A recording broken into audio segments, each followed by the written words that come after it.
Hello, everybody. How's it going? Welcome to the Platinum Draft League Season 6 Power Ranking. We are coming to you with another power ranking so that way we can talk about how our teams always end up at the top somehow. Today, I have, of course, my three very special guests who always happen to be around and are the best at making fun of other people's teams. First up, we have Lily Avelia. I have never made fun of a team once in my life. I don't know if that's the truth. Are you calling me a liar? A little bit. And then next up, we have Dravos. Hello, it's me. Okay, solid intro. Yeah. Good job. And then now we have the new YouTuber on the block, IL Kid. Sorry. Also, I resent that statement about making fun of people's teams. Okay. Apparently we don't like making fun of teams. I apologize. I would never do that. Never. It's just not cool. Tells the Put truth. their heart and soul into this, man. Mm-hmm. How we doing, guys? All right. Good. Good. Good. Awesome. All right. So if you've seen these before, you know how this kind of works. But if you haven't, then we'll run through a quick breakdown. So how this is going to go is we are going to show off each team. We're going to be going in order from what we perceive to be the worst teams to the best teams. You will see each of our personal rankings and then the overall ranking along with the team that we're talking about. And we're just kind of going to go over points for each team. We're going to go over where this team shines, where the team has their weak points, and then also, due to some feedback we got from the last time, we're going to try and include some points to sort of help you change your teams a bit. Maybe Pokemon you should be able to drop, things you might want to look into pick up. Could be very, very specific, like dropping certain Pokemon or picking up a certain Pokemon. Or it could just be some general information. Maybe you need a few rockers. Maybe you need a few defoggers. Who knows? We're just trying to help you out so that way you can make the best team possible and that way you can have the most fun in this season that you possibly can. So yeah. I feel like sometimes we'll just kind of throw in suggestions about some teams, and not every team. Like we'll maybe do some. Like we'll say, oh, no sense to have this mon when there's this mon on the board, right? But like, I like that we're doing that this time. We're actually trying to be constructive outside of just talk about likes and dislikes. All the transactions are updated as well, so this isn't just like post-draft. We also have post-draft transactions. Typically, we don't even start talking about teams until the transactions are finished. Mm-hmm. And yeah, just excited for another banger here. Yeah. So hopefully you guys like this, and if there's anything that you, the viewer, want to know about your team, if you want to talk to one or all of us personally to know sort of where you can fix your team or what trades you think of making, please feel free to reach out to any or all of us. We are all very approachable people, I promise. You guys never do, but do it. Just do it. So All right. true. So then with that, we will be able to kick off the rankings, and Lily Avelia will be able to introduce to us to the bottom ranked team for this season. Oh boy. What can we say about this team? Well, it's Hail. And Hail comes with a lot of problems. Ice is not a great typing, so to not just double up, but quadruple up on it is already going to be a massive weakness for you. I see that your goal of this team was overcoat the squad so you don't take hail damage. I don't feel like that was a super necessary thing to do. You're missing a bunch of typings, including Ghost, which would be really helpful for you because it would be a fighting immunity, which you, I believe, currently don't have. Nope. You have two psychic types, and they're both tier 5s. Mandibuzz is a fighting immunity, let's be honest. There it is. Mandibuzz is a lot of immunities. I think the one positive is you do have Heatran for that fire immunity, and in my opinion, this team does have very powerful offense that you have to acknowledge in prep because both Fishious Ren and Boltbeak on with Slush Rush is gonna fuck people up if they don't appropriately prep for them. The Mega Swampert, I know you mentioned it worked for you on ladder as a regular Swampert. It's kind of just a weird placeholder mega in my opinion, which maybe it'll be amazing even without proper rain. Maybe you'll actually surprise us with some rain week to week. Can Swampert set its own rain? Swampert does get rain dance, yeah. Mm-hmm. There's a way. The pivoting on this team actually is probably the best part of it. You have 3 slow pivots or 2 slow pivots, and then Nandabuzz, who runs U-turn pretty effectively. You got the teleport Clefable, you got the Volt Switch Fortress, so you have ways to get in that offense. It's just gonna be a struggle until then. I mean, I can't believe we're just sleeping on Teleport Kadabra right now. That's honestly crazy to me. Well, you're gonna click teleport with the what is it? Base 40 HP, base 30 defense. And I do it again. I mean, Eviolite exists, homie. Yeah, it's like Duosion, Fortress, like Clefable, right? And then Kadabra, and then Mandibuzz. Yeah. It's pretty good. Mm-hmm. Kadabra's like a half one, though, so it's like 4.5. You want to take the floor, Mr. IL? Oh, is it my turn? I mean, dude, yeah, it is obviously a meme team, right? Like, don't really. You heard the theme, right? You wasn't trying to shock us with any of this. I would like to see Wolf draft a legitimate team. I don't think he's done that PDL yet, and I've always heard great things about him from the league we picked him up from.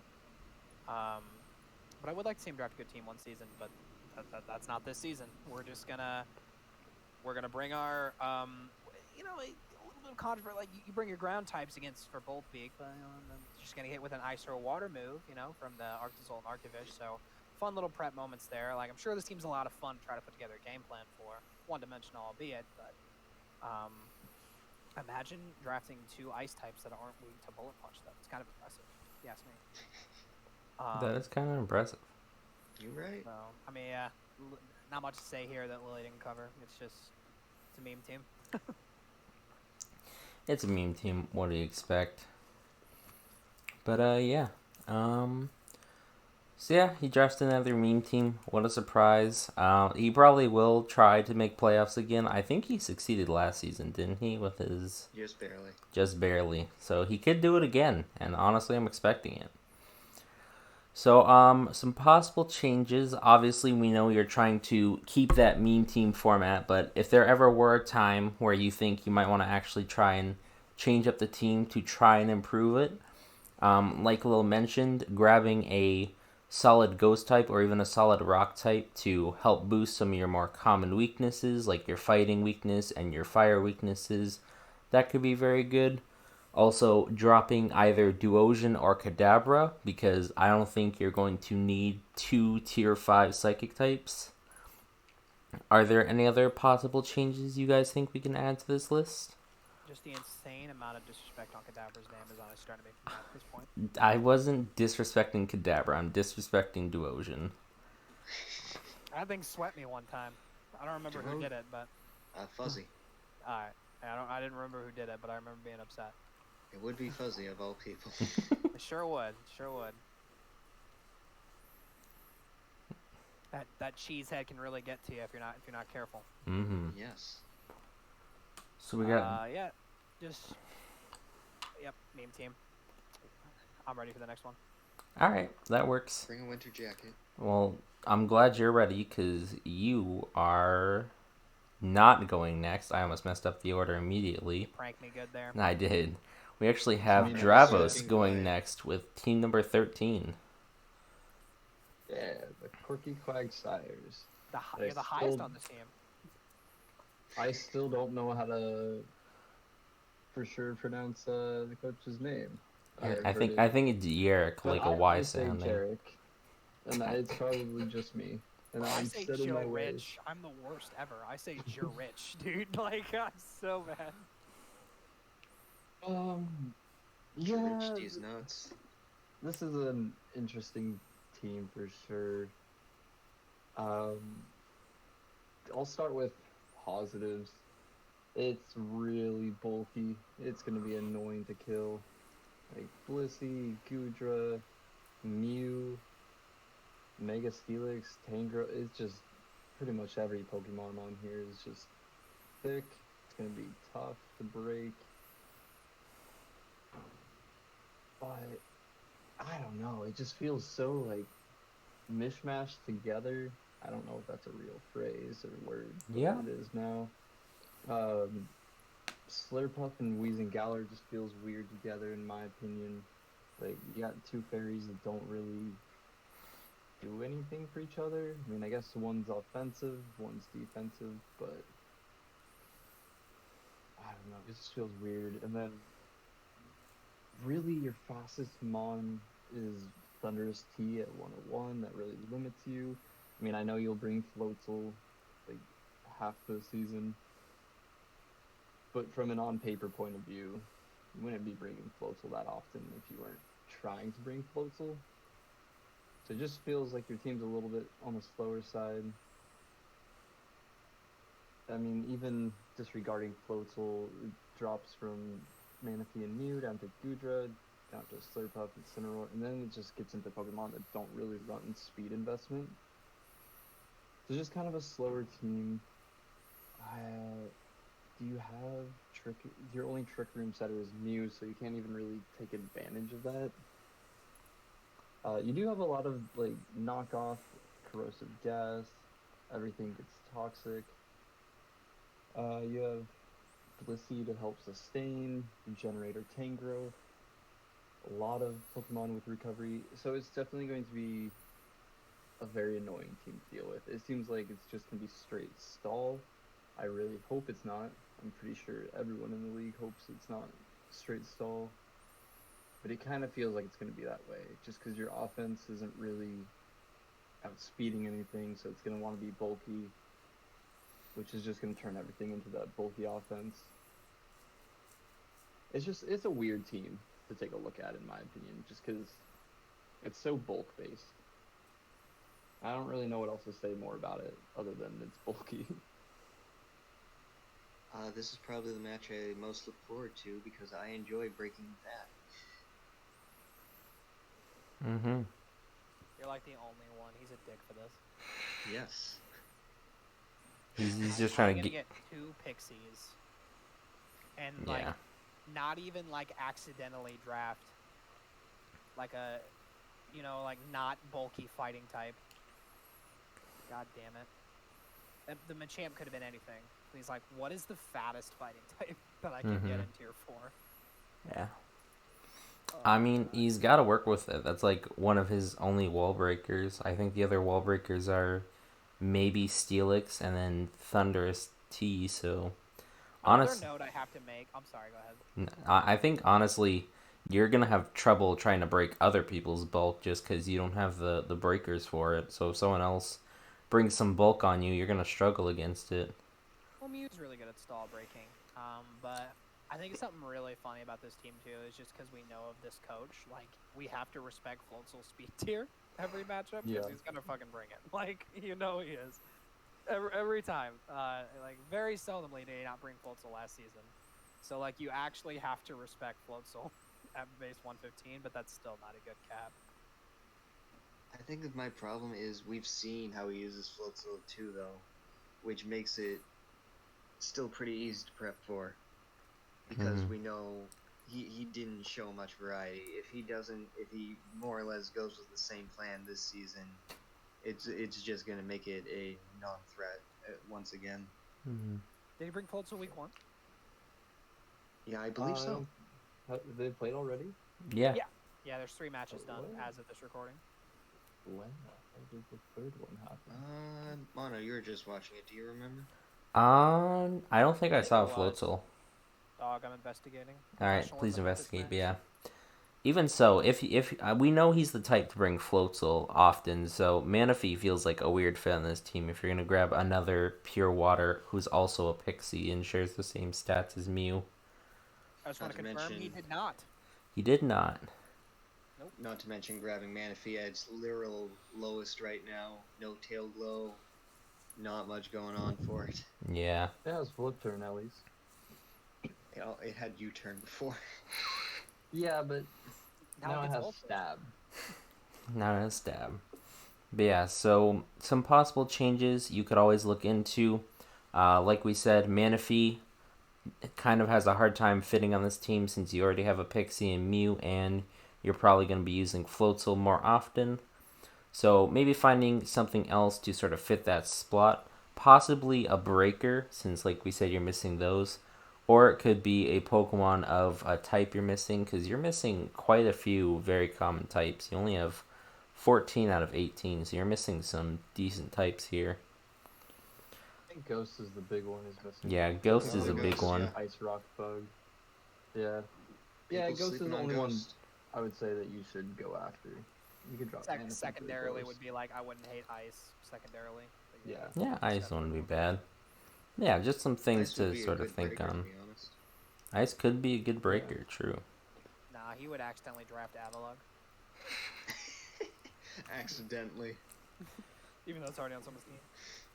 All right. I teased you before about a kid, but now it's actually your time to shine. You get to talk about number 12. I get to talk about this polarizing ass team you can see because of our rankings. Mm-hmm. We have the two ones that are low on it, and then the two ones that are higher on it. Something really interesting that I liked is the combination of Regieleki, Zoroark, and Dracovish. Like, that can be kind of confusing, because I guess, like, you don't really know if it's gonna blow a hole in you or click Nasty Plot, I guess. But I remember not liking this team because I don't know. I this is the one time I don't have notes. I'm trying to remember what I was typing because my notes got lost in my computer files. So I'm trying to remember what I was typing. So I apologize, but I remember thinking like it's gonna beat out a couple of teams because like Corviknight and Crocodile is sort of a solid combination. Just Corviknight plus fatter ground is really nice, right? I remember thinking wasn't too impressed with the Stealth Rocks at all. And in general, like hazard setting, I'm not as big on that. I'm going to talk about that a lot this season because actually, as a whole, as a draft, we didn't do well on drafting rockers. None of us really did, in my opinion. And I'm not really mad at that because boots are a thing now. So that's just, you know, the metagame sort of evolving.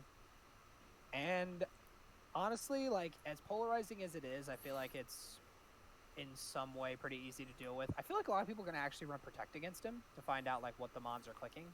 Because of the Zoroark confusion, I can see a lot of people running Protect against him.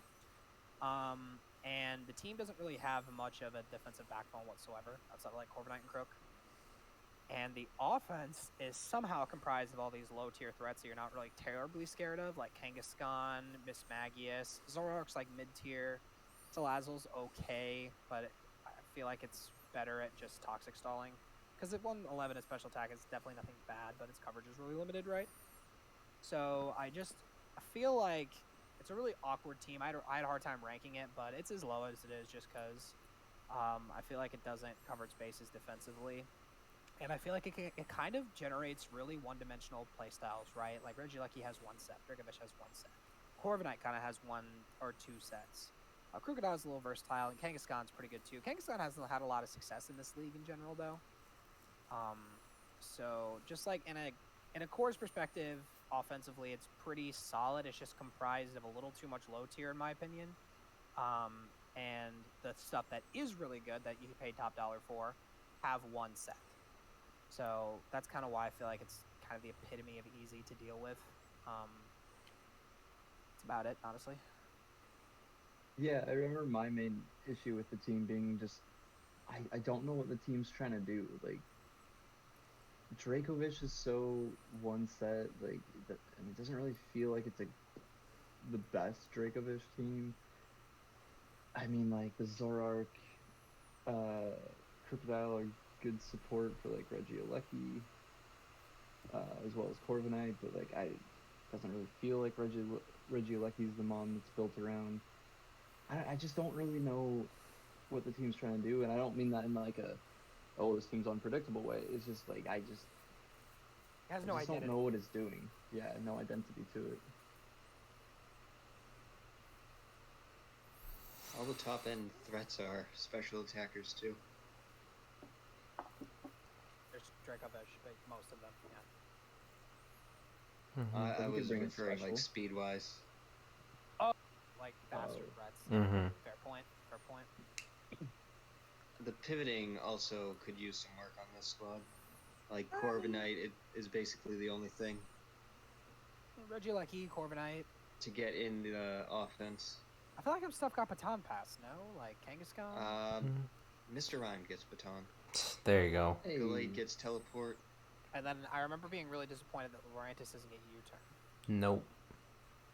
So, You yeah. know, on the contrary. Yeah, and not, yeah, like, honestly, at first I didn't like the speed tiers of this team, but then I came around to liking them.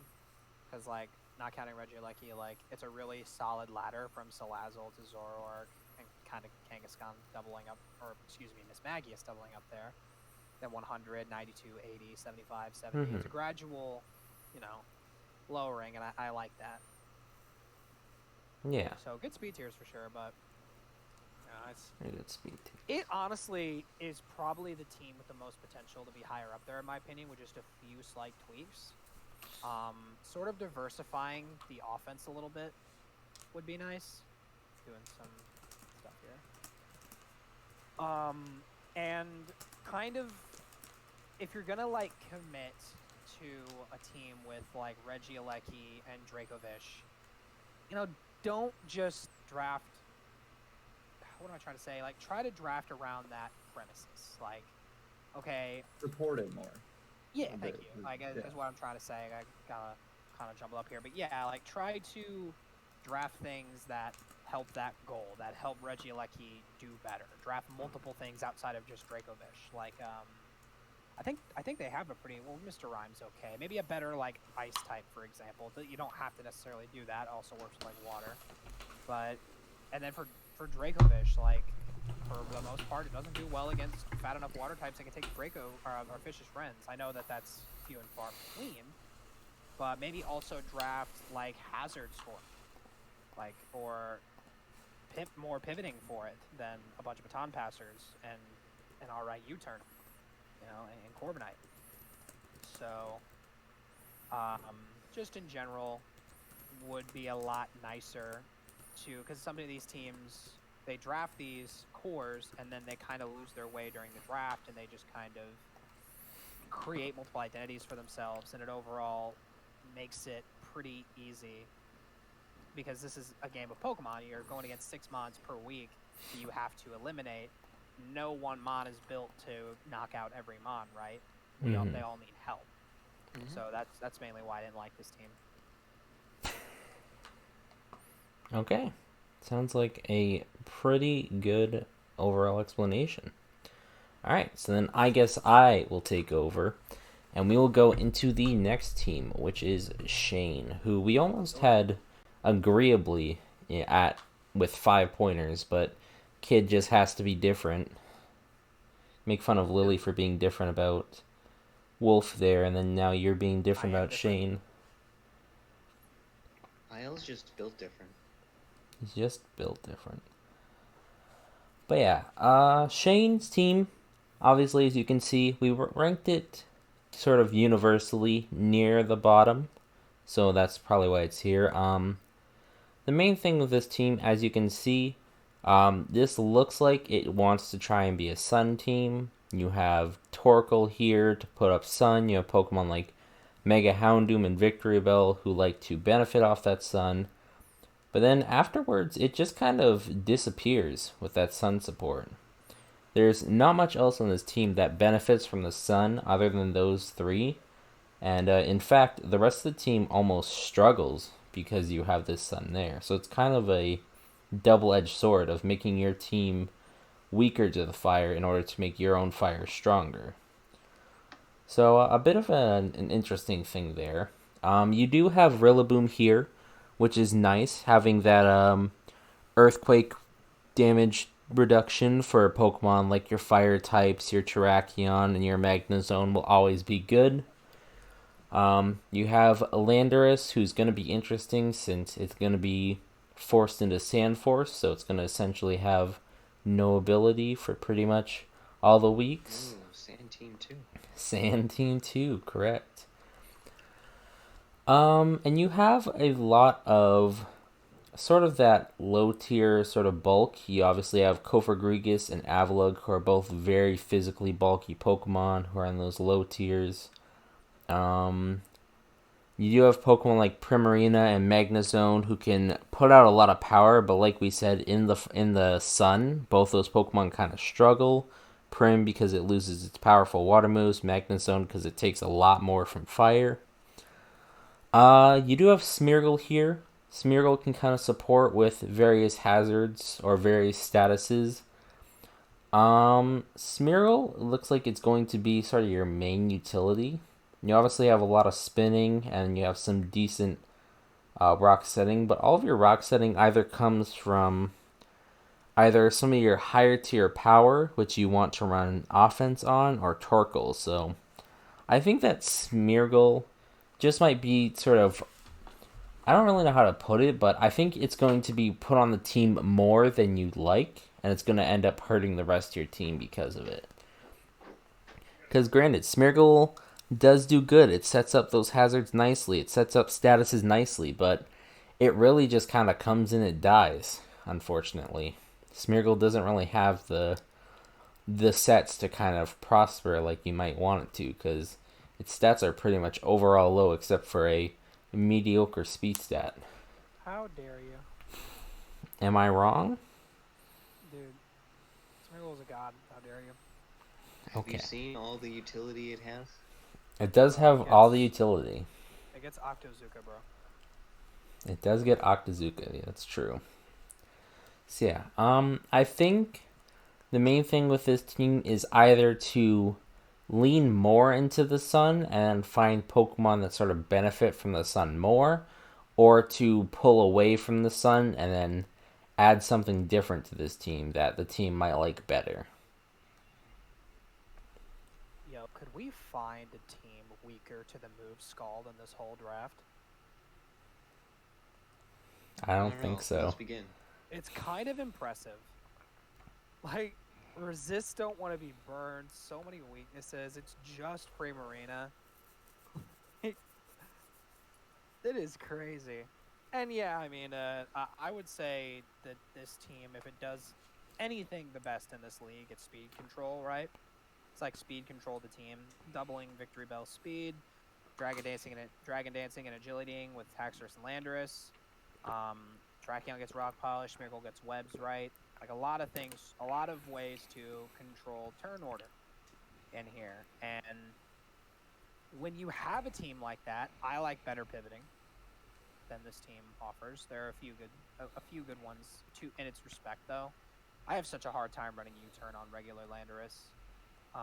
But we'll see if he can pull it off. And then, I do forget about Smeargle. Maybe it's not as bad as I thought on second looks. I do forget about Smeargle. As much as I just said it was a god, because it is.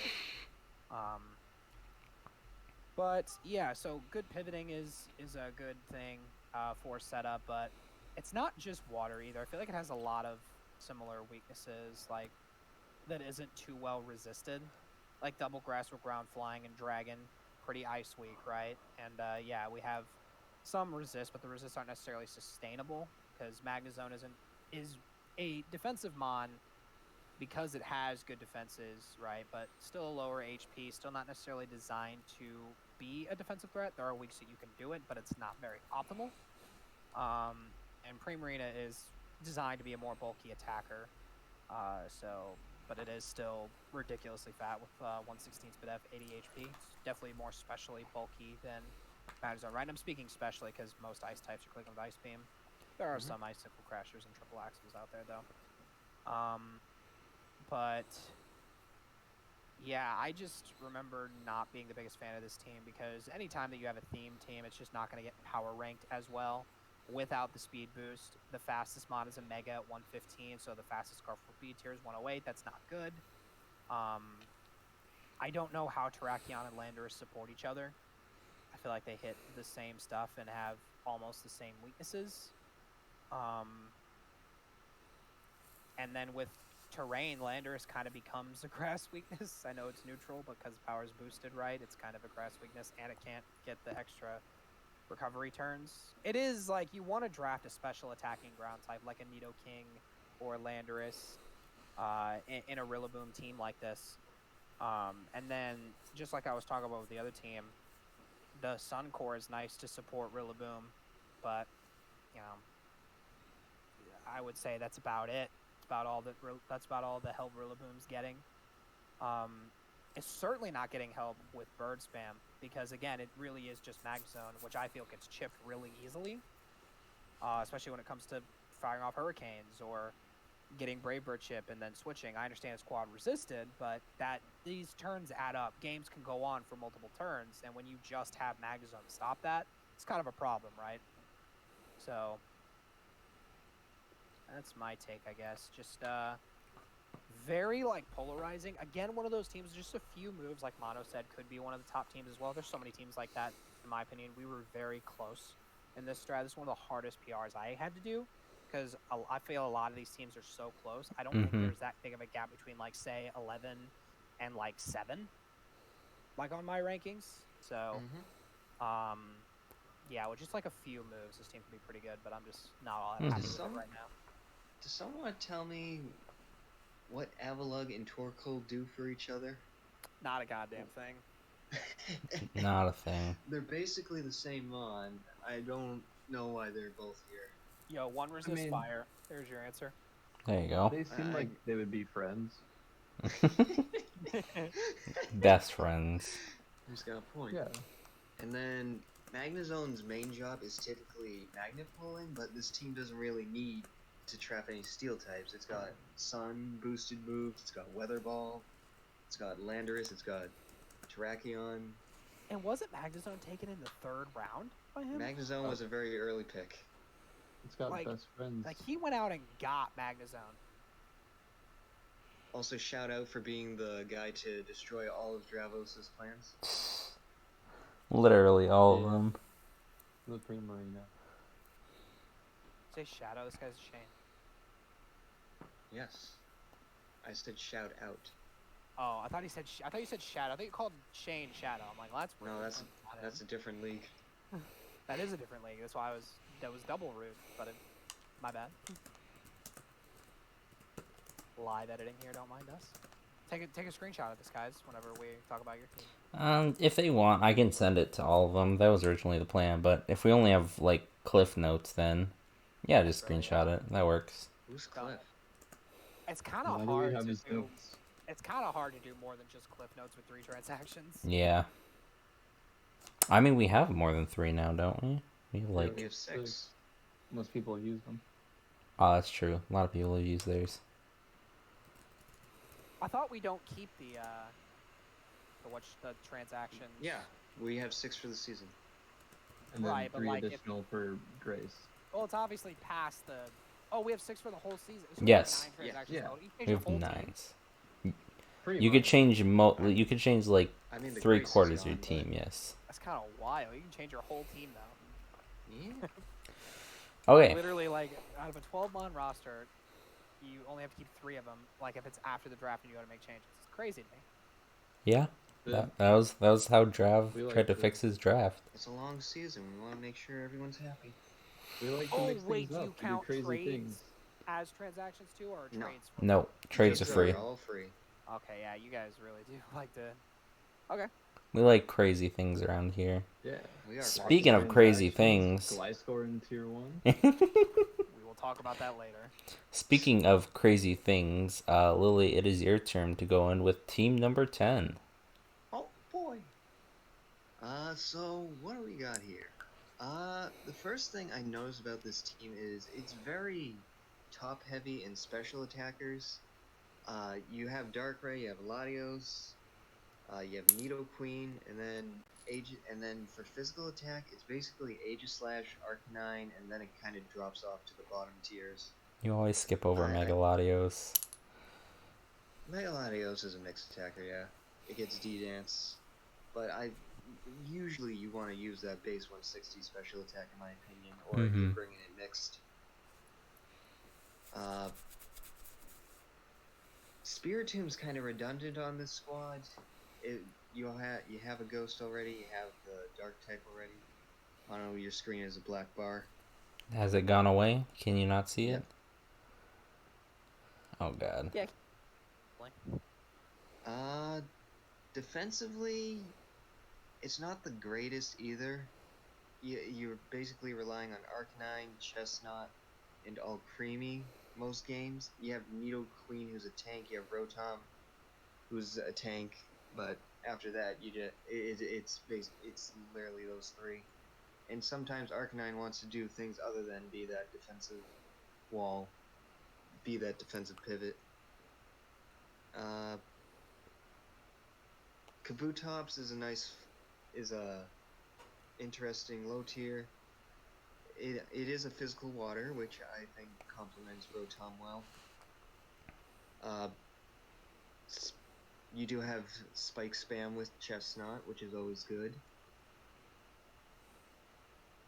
Your rocker is only Nidoqueen, if I'm not mistaken. Oh, yeah, Kabutops too. So Nidoqueen's basically being forced to a more supportive role every week, which I don't think is great for the Mon. It likes having that freedom of move pool for when it wants to just be that offensive threat. Alcremie as your best Spadefmon is a bit of a yikes, because it was a great Spadef stat, but with the low HP, it's going to be very, very pressured by a strong special attacker week to week.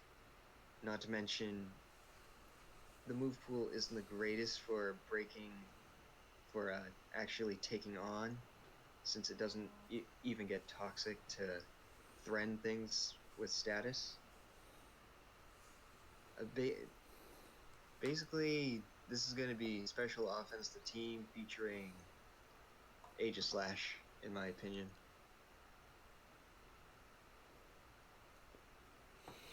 Okay. I think now it's only fair if we want to give Kid the spotlight, since you actually had this as one of your top 3 teams in your PR. The third best team, yeah. I wanted to wait till you guys made sure you guys were done before I started. So here's the deal. In order for this ranking to be justified, I feel like you have to do one simple thing, and that is utilize offensive Arcanine more than not, right? Because if you don't, on a week-to-week basis, realistically, there is no way to pressure base 100s. Just no way. Mm-hmm. And that's even worse when we get into the conversation with Scarfers. But I'm going to stand true to this ranking because I think that whereas the defensive core doesn't have sustainability, it has some damn fine synergy. Like Rotom Wash, Nidoqueen, and Chestnut as a defensive core is really good. Then you throw in where, I'm not saying never run defensive Arcanine. I'm just saying more often than not, utilize its speed tier, right? Kind of need to. There is no other 100 around here. 2 rockers is rough, but like I talked about, I'm not really as critical about that this season. I'm kind of viewing it a little differently because I've just looked in the past, and the past teams that have done well don't care about rocks as much. Like, they might set them some games, they might not. It's about developing the synergy, and I feel like Aegislash, Latios, Darkrai is phenomenal. And I also think that there is still a lot of physical offense. Arcanine's base 110, right? I mean, we do have to go a little low tier for my argument, but Bouffalin's there. Chestnut has an attack set above base 105. And then I just talked about Arcanine. Aegislash is a mixed hitter. Like Lily said, Mega Latios is sometimes a Dragon Dancer, right? So yeah, it's more specially oriented. But that doesn't stop it from being one of the better teams, in my opinion. I think that the pivoting is also pretty okay as well. Like quality over quantity type of thing with like Arcanine, Rotom Wash, and realistically not much more, if any. Probably some Baton Pass I'm forgetting about, or like Oricorio. Latios. Yeah, Latios, that's right, with Baton Pass. So it's kind of quality over quantity there. I feel like that's a group of 3 that is pretty good to have those moves. But Tom Pass obviously getting points off. Oh, I guess teleport now, right? The Lotties get that? Nope. Nope. They don't. Okay, never mind. Gen 1. Gen 1. But I like it still. I really do. I think that Darkrai Latios Aegislash kind of carried it a little bit in that sense, but it's still solid, like top to bottom. Like you can still make a solid 6 with this team consistently. That's really threatening. Still checks a lot of boxes. Still fits rockers. Fits some kind of hazard removal. Fits some kind of initiative. Because Chestnut spam spikes. I mean, that's pretty good too. My one change to this team is actually very specific. Switch out Buffalont for Zangoose or Perugly. That's it. Makes it so much better if you do that. Because Zangoose is a base 90 and actually pressures base 100s. And Perugly is 112 and gets like fake out, which team doesn't have a lot of. It's just weaker. And with Chestnut spikes, Perugly's a Defiant user.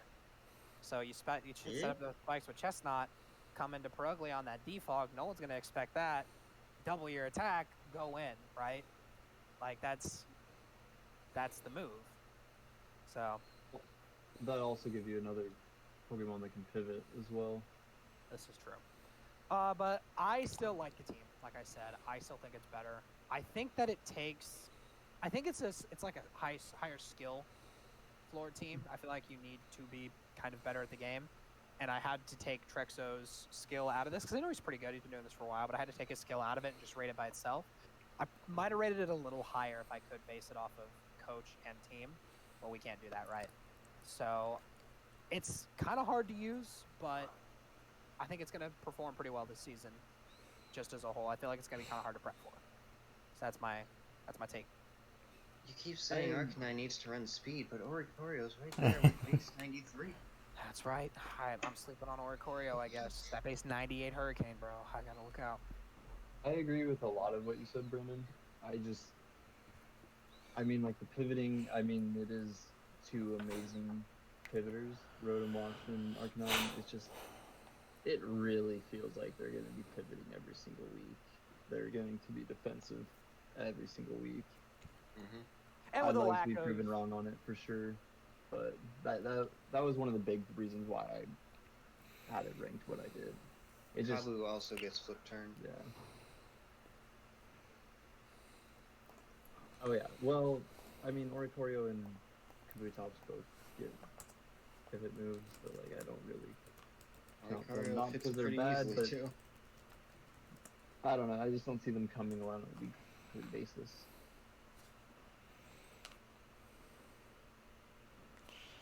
Okay, so what do we want to write here? We want to write that he should pick up some more bulk so that way you can use some more good Pokemon, precisely. Draft some real Mons.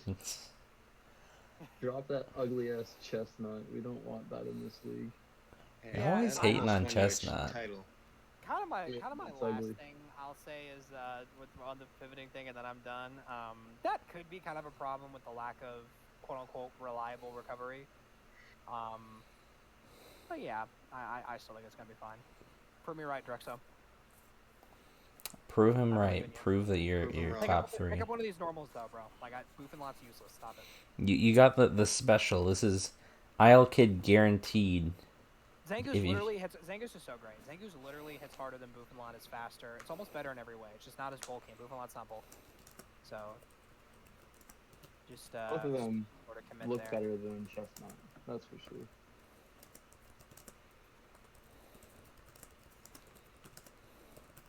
Okay. More walls, yes. Okay. All right. Awesome. So then with that, Dravos, you get to do some more talking because you get to talk about team number 9. We're finally in the single I like digits. this team. I like this You do, in fact, like this Here's team. the- Weasels. I do too. But, why did I like it? I thought it was just really solid. I mean, like, it's not the greatest team I've ever seen, but like, it just feels solid. A lot of diverse offense. I feel like Kyurem, Zeraora, they can all be special, they can be physical, they can be mixed. Kind of the same for Swampert, Celebi, Pixie, so it can kind of do a whole lot of stuff. Moltres is really great defensively, but it's also very good offensively. I guess Scizor is really good offensively or defensively. Sylveon can even be a problem if it's offensive and you weren't counting on that or expecting that. I just feel like this team gives you a lot of options to work with. It doesn't really do anything bad. It just kind of covers a lot of its bases. It doesn't have a lot of removal, but Scizor, Hitmonchan, Moltres, that should be plenty. Doesn't seem like a particularly hazard weak team either way.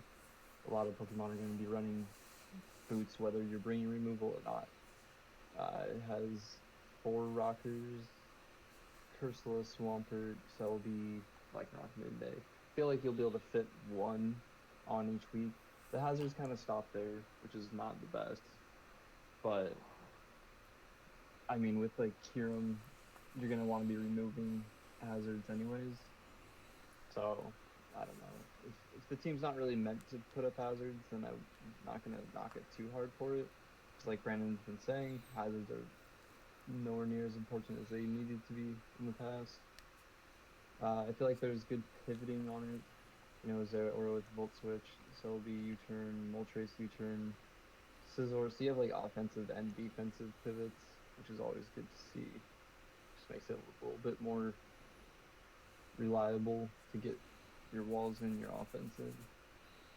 And then something I feel like a lot of teams are lacking are walls that can heal themselves. This team has a lot of healing to it. And Sylveon's a great wish passer. You got Audino to pass wishes.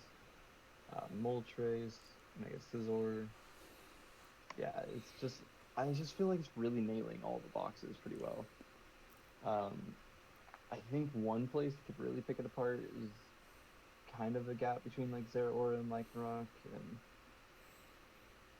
I don't know, Lycanroc Midday might not be coming too crazy often, and then it goes from Zeraora to Celebi, so that's kind of what feels bad. But I mean, Mega Scizor is great priority in Bullet Punch. You have fat walls. I don't know, I just feel like the team's is just kind of hitting everything very well. Why does this look like your ASL team? That's probably why I like it. Yeah, it seems great. I'd draft it. It's the familiarity. I will say, it does have the most rockers so far, with 4. It's a lot of not conventional stuff, right? Like, I feel like whenever you talk about a good core, you're not thinking Kyurem Moltres. That's pretty good. Like, that's pretty good. And then, like, Scizor, Sylveon, you're like, all right, you know, that's solid. Can't really say anything wrong with that. Hurts in the mix, too. Like, it's just a lot of things that I wouldn't really see going together. I feel like this is one of the few teams that didn't build around their Tier 1 that I like. Obviously, it didn't build around his Tier 1 because he didn't draft it. I think it started on Dravos' team, right? It started on mine. On Mono's team. For the wrong power ranker. Started on Mono's team. And then it was picked up through here. So obviously he didn't build around a Mon he didn't draft. But it feels more like, to me, that the team is built around supporting Mega Scizor. And I like it for that reason. Like, Mega Scizor feels more like the centerpiece. Covering its limited weaknesses and dealing offensively with what it doesn't want to deal with or come in on, you know? Moltres is a great example of that. Kyurem, not so much, but, like, sometimes it's still good to, like, okay, I drafted Moltres, now let's get a good partner for Moltres so it can further help out Mega Scizor, right? So I know he wasn't too happy with the team. They made a ton of transactions to get this team. This is the team he ended up on. And, you know, considering 7 is the average, this is just 2 teams above average for me. But I still like it more than some of the other teams just in terms of pure utility.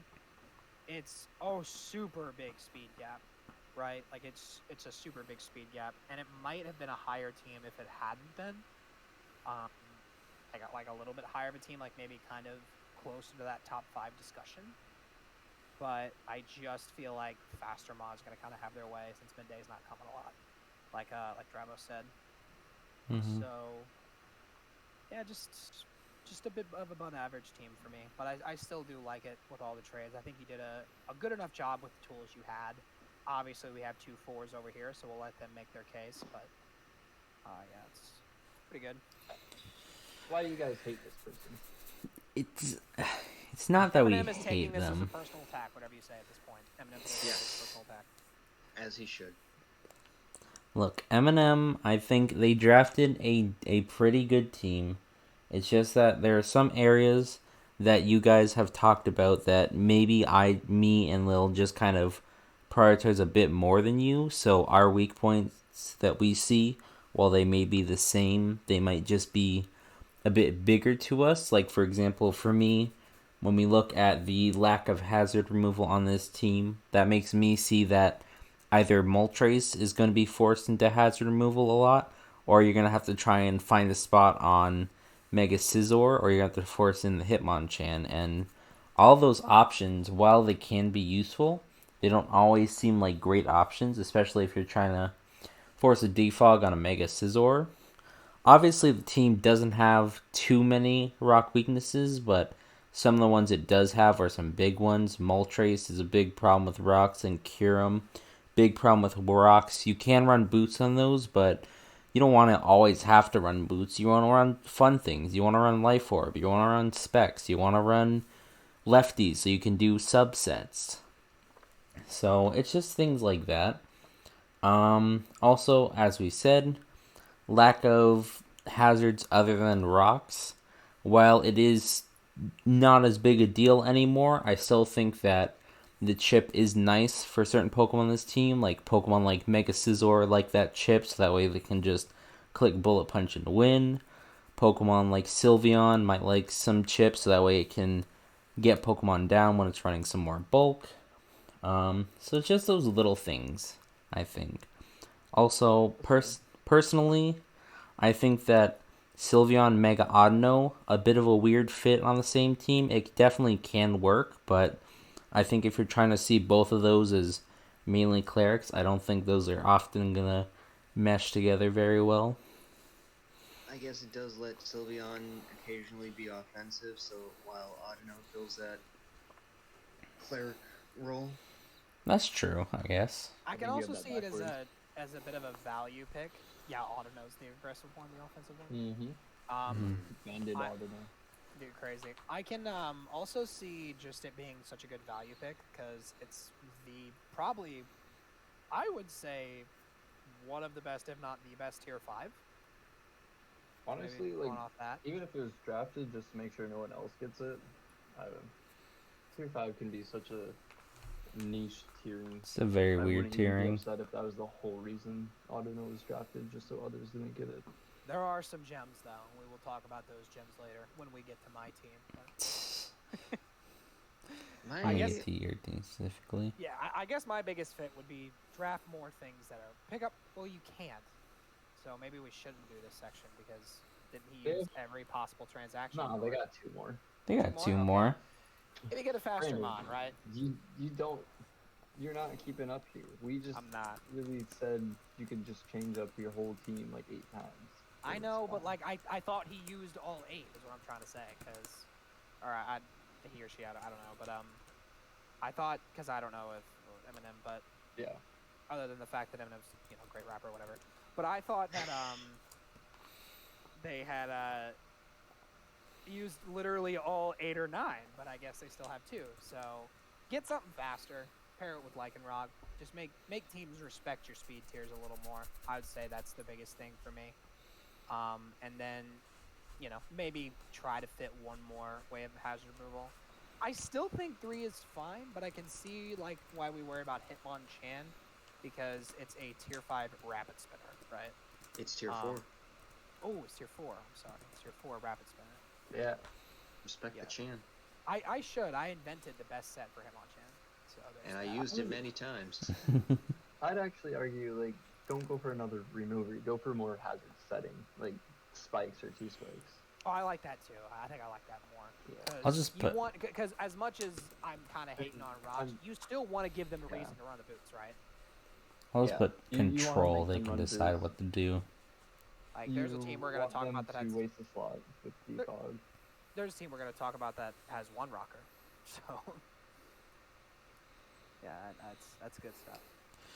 My issue with it is it looks like Yerk's team, but I will give it the benefit of the doubt, or the benefit of its tanks rather than straight up walls.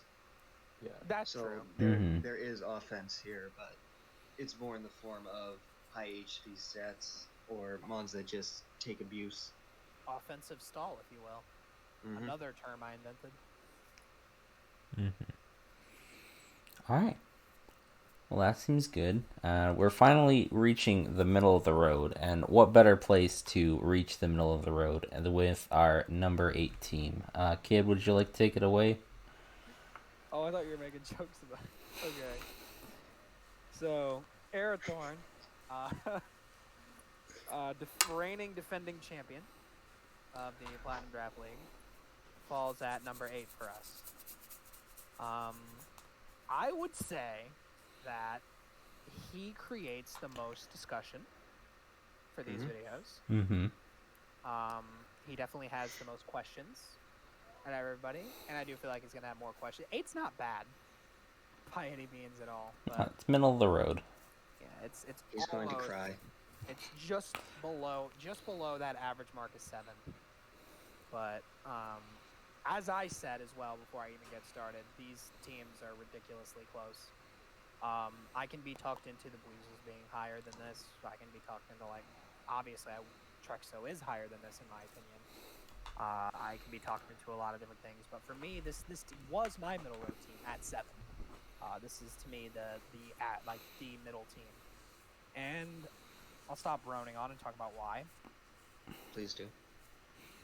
And I'll start with we've been starting with positives a lot. I'll start with positives for sure. I think that this team has really, really efficient synergy with its pivoting and its offense, right?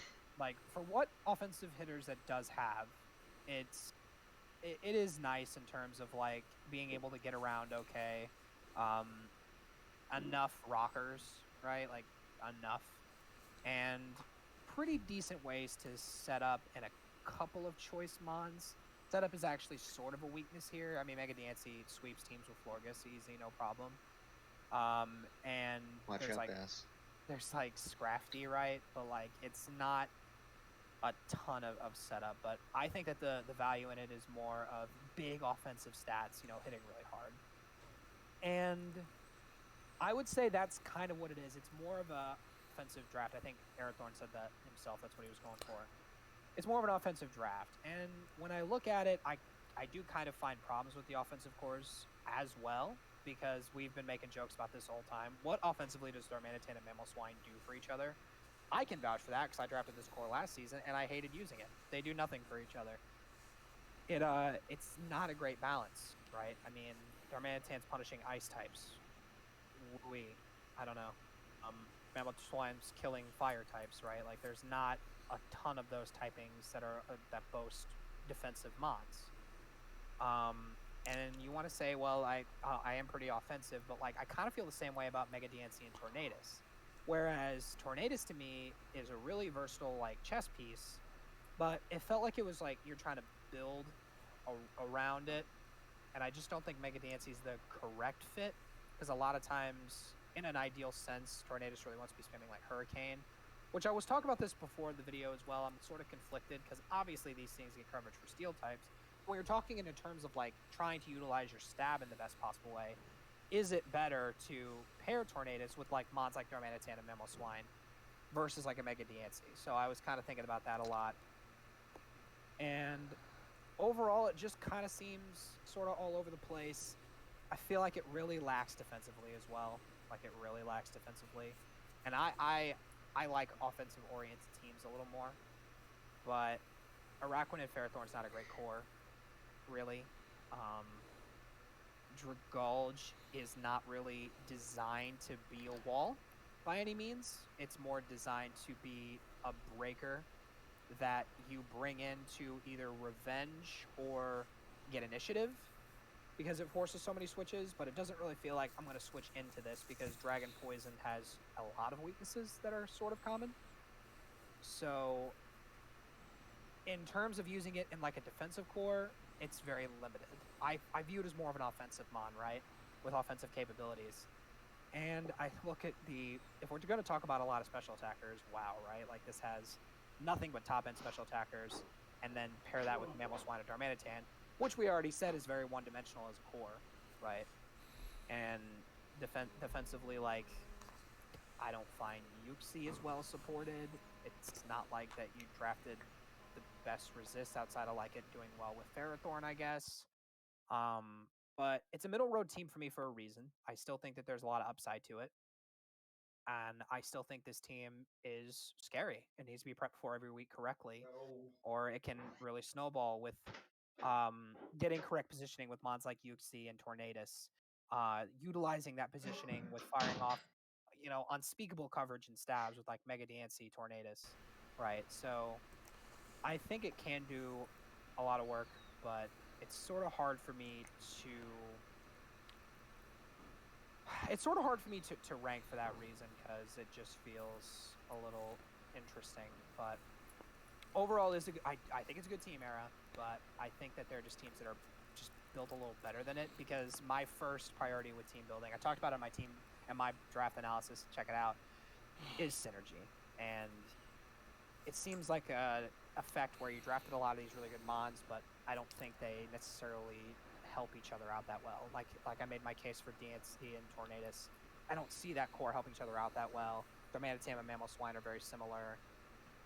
And then we're talking about lower tier stuff, even like Scrafty and Dragulge, two like more specially I guess Scrafty is also physically defensive, but like two of these assault vest users that typically come in to revenge on their best sets. Scrafty does get set up with like Dragon Dance, which is pretty good too. I'll kind of argue I like the assault vest set a little more, but that's personal preference. That's where I am with this team. Just all right. All right, pretty good. About how I feel as well. Nice. I dislike the lack of reliable recovery a lot. That's a fair point. I that's think like that, a standard though. Yeah. I don't know. I feel like it's a lot of breakers and like checks. 100%. And not just doesn't look like it's meant to play for a long match. Like if it starts out bad, I feel like it's just gonna crumble from there. Which, when I say that, I'm not trying to be like pretentious, because I feel like my team is 100% the same way. But yeah, I don't know. It feels slightly off. I still think it'll do well though, of course. Mm-hmm. Yeah. I mean, there's no doubt there. It's gonna have big wins. Maybe Arathorn's gonna be a successful coach with his team for sure. Mm-hmm. But as much as we rake on Era, we gotta respect he is a good coach. He has won this league twice before, so. Well, we rag on him a lot for drafting the same teams. Those same teams work for him time and time again. Twice. Nope, he won season 1. Season that's 1 right. and last His season. first season ever. That's right. Mm-hmm. Knocked me out during that. Yeah. That is right. So yeah, obviously an accomplished coach, and it always seems like he's been middle of the road with us, right? Like every time we go to build a team, it always seems like he's middle of the road with us. And it's just about synergy for me, man. If there was a little bit more synergy here, more diverse mods that don't serve one purpose and similar purposes, I'd be a lot happier. I feel like a good wish passer would have really helped out the team. Yeah. He's got a Kamala right there. There it is. If he brings that click and wish, then like, all right. that is an easy. If I were to make a change to this team, it would definitely be pick up a reliable setup mod. You got Diancie, you got Torn, but I feel like you're not going to use Torn for Nasty Plot too often. Diancie, I don't know how often you'll be able to get an effective Calm Mind sweep with it. It just has so many weaknesses. I just know your strength is definitely finding that one moment to start setting up and going for that win. And this team's kind of just lacking that. We're getting a little dangerous though. We're thinking more on terms of the coach Yeah. versus just base the team. But that is a good suggestion regardless. Okay. Nice. I hate to do this PR team, but we're going to have to take a quick pause because I got to go run out and do a quick pick up my brother from work for like 5-10 minutes. So we're going to take a quick pause This guy. and we will That's come back editing to on your this. end. That is editing on my end. Honestly, it's not much. All I have to do is just make a little cut right now, and now we're recording again. Welcome back. It's 4 in the morning now. It is 4 in the morning now. Alright, so we just finished off. We were just finished talking about Mr. Arathorn and his team. How mean we were to him. And how absolutely mean we were to him. So now I get to take the reins, and we're going to go into team number 7, which is Big Commish, and that is Joker with the Gelderland Greninjas.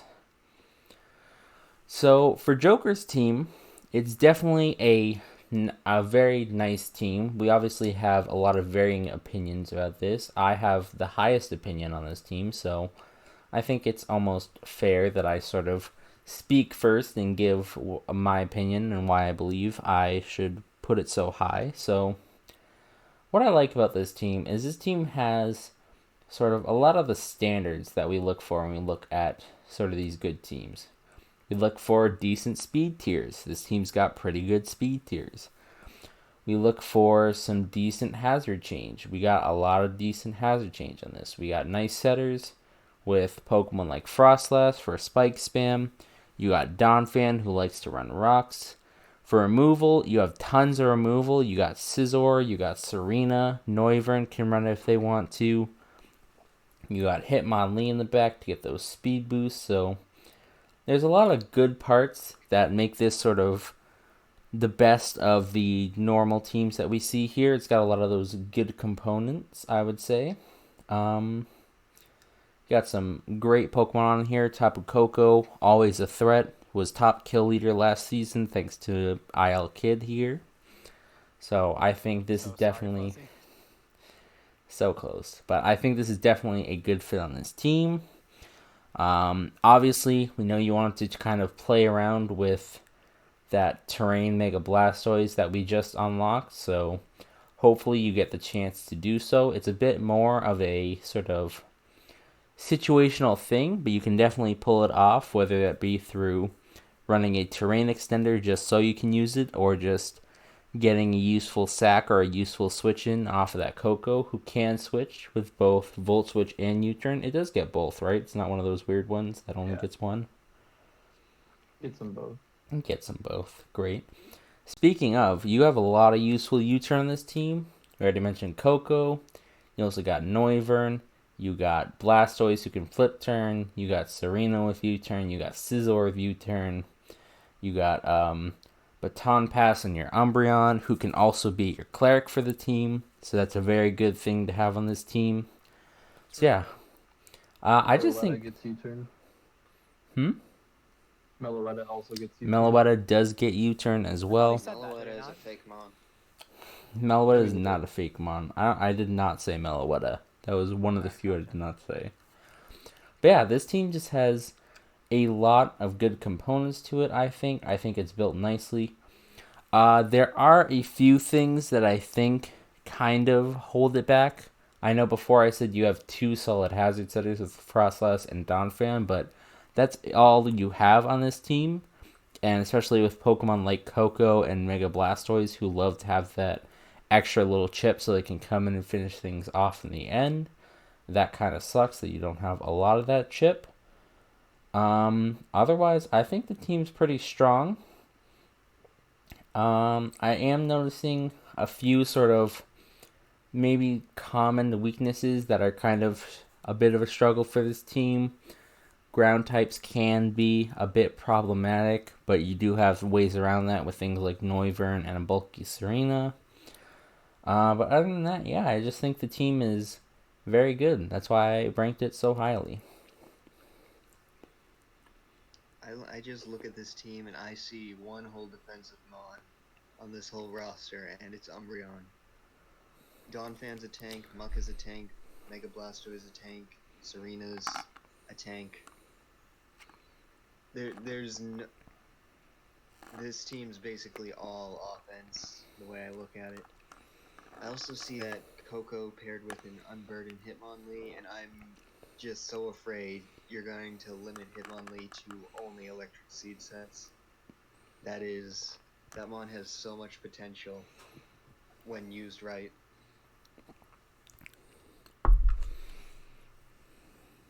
You said it's all tanks, but Frostlass gets pain split. Sounds like a wall if I've ever heard of one. So defensive, yeah. Yeah. I don't think Frostless is even a solid hazard setter because it doesn't force. No, it's not. It really doesn't force switches because it's so weak. It was the best hazard setter in the game. It dies quickly. Yeah, like Lando is the best hazard setter in the game because it forces switches. Yeah. Yeah. Speaking of hazard setters, isn't it great whenever your team has one whole rocker? Isn't that what we look for? Isn't that a standard? Team has one whole rocker. No, like Monotone was pretty right about a lot of this. It's a lot of what we look for. I don't see anything too exceptional. You know, we're working off the. I mean, you have probably one of the best mons in draft, if not the best. The leader in kills, Coco. Frostlass? I just Scizor. Yeah, but it's nice for sure. But to me, like I feel like you open yourself up a lot to setup, quite a bit. And I don't want to say too much more than that because this is the guy I'm going against for week 1. But it's very weak to like potential setup. I feel like you already knew that though, so I'm not.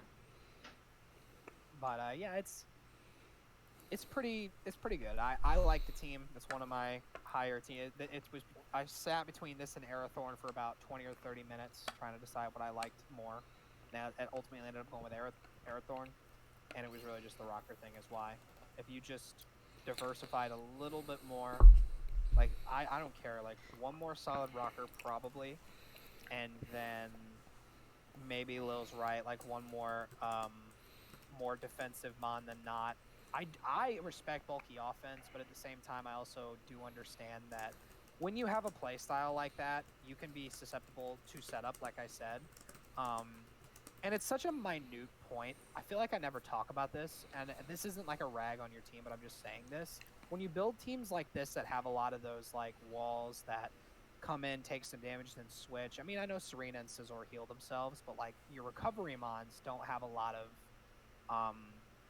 HP, so they're more easily chipped. Then we have Wish Patch with Umbreon, right, which is pretty good, but that adds to the setup problem. But like I would run teams like this a lot, and I would auto lose when like I got crit at the wrong time.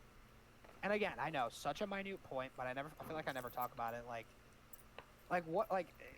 There are gonna be some matchups where you're gonna need to fall back on Umbreon too hard because like Blastoise got crit or like a higher roll you didn't expect, or surprise coverage move, and you're going to need to go to Umbreon, and then people are just going to go under their threats and kind of, as long as it's not physical setup, they can still set up, right? And you can also, it's not just Umbreon, because I know Umbreon gets foul play. It's not really just Umbreon. Like Frostlass is easy to set up on, like Lily was talking about, like Meloetta as well. So I would say more, but I can't. Go on. Please go on. Say more. He's taking notes. Okay, we got some nice notes. Is there anything that the other two coaches want to add to this team? I think it was all pretty covered. Okay Good then. team, Joker. Awesome. Yeah, it's solid. You're getting a lot better at building, man. You're like probably one of the most improved coaches I've seen that like throughout, because like when it comes to your skill level at season 1 and now, I would say you have the biggest improvement. For sure. I would say you have the biggest stick. Yes. And I'm not just saying that because you're the commissioner, I swear. I am. All right. So then with that, we get to move on to number 6 and the first power ranker on the squad. So take it away, Lil. So I know Mono's not too high on his team. I thought it was I thought it was pretty good. Uh, things it has going well for it. Klefki, Yeah. Klefki and Slow King support Sharpedo decently well. Uh, Hitmontop, he's got the double intimidate for defenses. He's got the speed cap of Cinderace, which, despite him saying, is not that great a speed cap. I think that's a fine place to like top make your top speed. And Cinderace is a massive threat that should be coming most weeks too.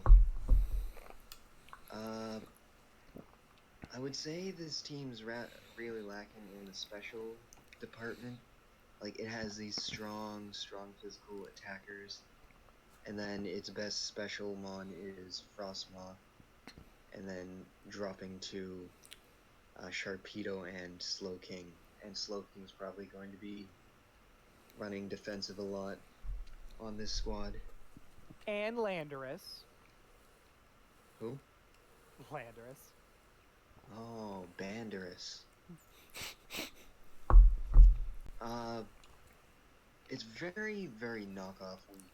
Like, none of these mons, aside from maybe Klefki, want to switch into a knockoff. Like, these are mons that like their items or just don't want to take a dark hit. The pivoting is alright. You have Cinderace, Lando, Rotom. All are going to reliably run their pivot moves week to week. Sharpedo does get flip turn, but when your pre-mega ability is speed boost, you kind of want to avoid like turning out of that. Maybe there'll be weeks where you'll just want to go straight for the mega, and flip turn will actually be very useful to you for getting that chip damage that Sharpedo so desperately needs to like clear kills, which is where Klefki comes in real handy because he can sets up the spikes so that Sharpedo can secure those kills for you. And then you have the competitive Wigglytuff to deter Defog.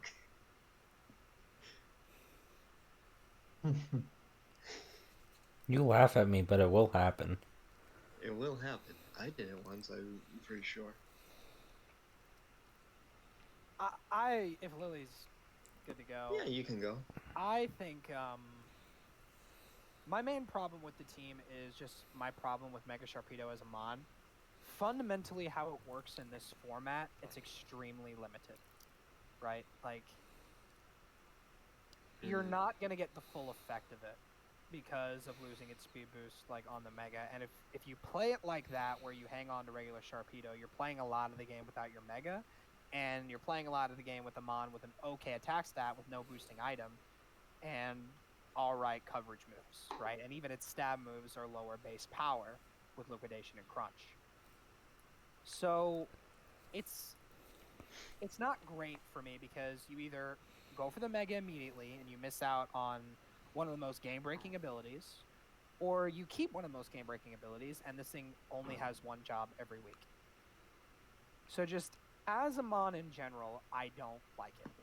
And especially when you go to, in a sense, build around it. I think I also agree with Lil. I think Cinderace is a fine cap, right? I definitely feel that way. And Sharpedo actually does help with the scarfing conversation, because a lot of times when you have Scarfers faster than Lando, you can bring in Sharpedo and protect once, but it's still only at 95 to be fair. So it's not a lot of speed you have to. It is a bit slower. It's a lot of Scarfers are going to be faster than this kind of team, unless you run Scarf Cinderace, right? I like the setups. I like spikes on this team a lot because mons like Lando and Cinderace are going to perform really well with Chip, Sharpedo as well for that game plan. Defensively, I kind of struggle to appreciate the defensive core. Slowking, Galar, and Corsola Galar is just fat for fat's sake. They don't have any synergy as a combination. their biggest threats are Dark and Ghost, and then I guess in Slowking's case, Ground, and they don't support each other on those weaknesses at all. It's more for some of the top end stuff, but you did spend a lot of capital on a mon like Slowking, and you're pairing it with another mon that's not like terribly a lot of capital, but I think it's still a tier 3, which is sort of a big deal whenever it comes to drafting in a value perspective, because I don't think Hitmontop is going to help those weaknesses enough, because I think Hitmontop is very easily chipped. And then we have, competitive Wish Pass Wigglytuff, but we're relying on those tier 5s. And as long as we're continuing the theme of not terribly great rockers, it's 3 and one of which is a tier 5. 2 tier 5s. 2 tier 5s? Mm-hmm. Gold. What am I? Tough. Yeah, that's what I thought. Wigglytuff. Oh, that's right. Wigglytuff does get stealth rocks. Okay, so a little bit better than I expected. Sometimes I do make those brain farts with rockers. We do so many teams at a time. So, yeah, that's kind of my thought process though. Like, defensively, I'm not too impressed just with the cores in terms of synergy, which, as you guys know, is a big thing for me. And I think it's better offensively. But I know that it's more built for like bulky offense, and I feel like it's gonna struggle to fend off other offenses with superior coverages. And I feel like the team might fall flat on its face depending on the week, because Sharpedo can't mega or has to mega immediately and then lose speed boost. Then your team's really slow, and then it's really just Cinderace. So that's my thoughts. That's why I have it at 6. It's actually ranked 6 overall. I gave it 6 points. So it's the 6th best team. I think it's the 6th worst team. So that was fun. Betrayal. It's not really betrayal. You'll go? Oh, you boy. Have Klefki, so we're pretty good. You're doing something right. Yeah, people do underrate Klefki pretty hard. That is a phenomenal mon. I didn't say once I think it's bad because it's your steel type. It is a good steel type and can serve that purpose. Just because that type combination is so ridiculous. Fairy Steel is a nice type. I like a lot of aspects of the team. Similar, pretty much what Lil said. And this is a little bit unrelated because it involves coach's skill. I don't know if you're going to enjoy this team mono. So I feel like it's a bit... I feel like the way that the team will do its best is not really your play style. I mean, I already kind of don't. Trying to be. I think when Monotone went to draft this, he tried to do what he's used to with bulk offense, and he just kind of went off the rails. Can I give my perspective Sure, so that way we can get the full picture? No? Okay. We're all gonna do that. Alright, moving on. No, go ahead. Okay. So, I will give my perspective on this team since I am here and I can give my perspective. It kind of gives the best overview. So, for this team, a lot of what the others said was true, but if you watched my team recap where I reviewed my own team, the plan was to kind of put a team that built around Mega Sharpedo. I've never really played around with them on. I just thought that could be interesting with its unique speeds and with its boosted kit thanks to the DLC. I'm realizing very quickly now that I have played my week 1 match, Mega Sharpedo's role is more limited than I had originally thought. So that might be something that I might fix. But anyways, the team was built around Mega Sharpedo. So that's why I put a lot of these mons on the team. Galar Slowking and Corsola, I mean, look at them both as good ways to sort of stop those pesky fighting types, which Mega Sharpedo struggled with. I never really thought of them in terms of how each other sort of fit together. So that's a big problem there. Hitmontop is just nice with its Intimidate. So is Lando. And originally that was going to be a Gliscor spot, but I'm honestly fine having Lando here. I think honestly I might... Make a trade, man. No problem with that. It's an easy flip right there. Let's do it. I honestly might think I might prefer Lando a bit more once I start actually using it, because I haven't touched it yet, but... Yeah, because Landers is a tier 1.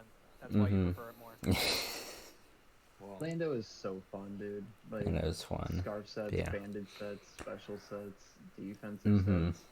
Yeah, Lando's fun.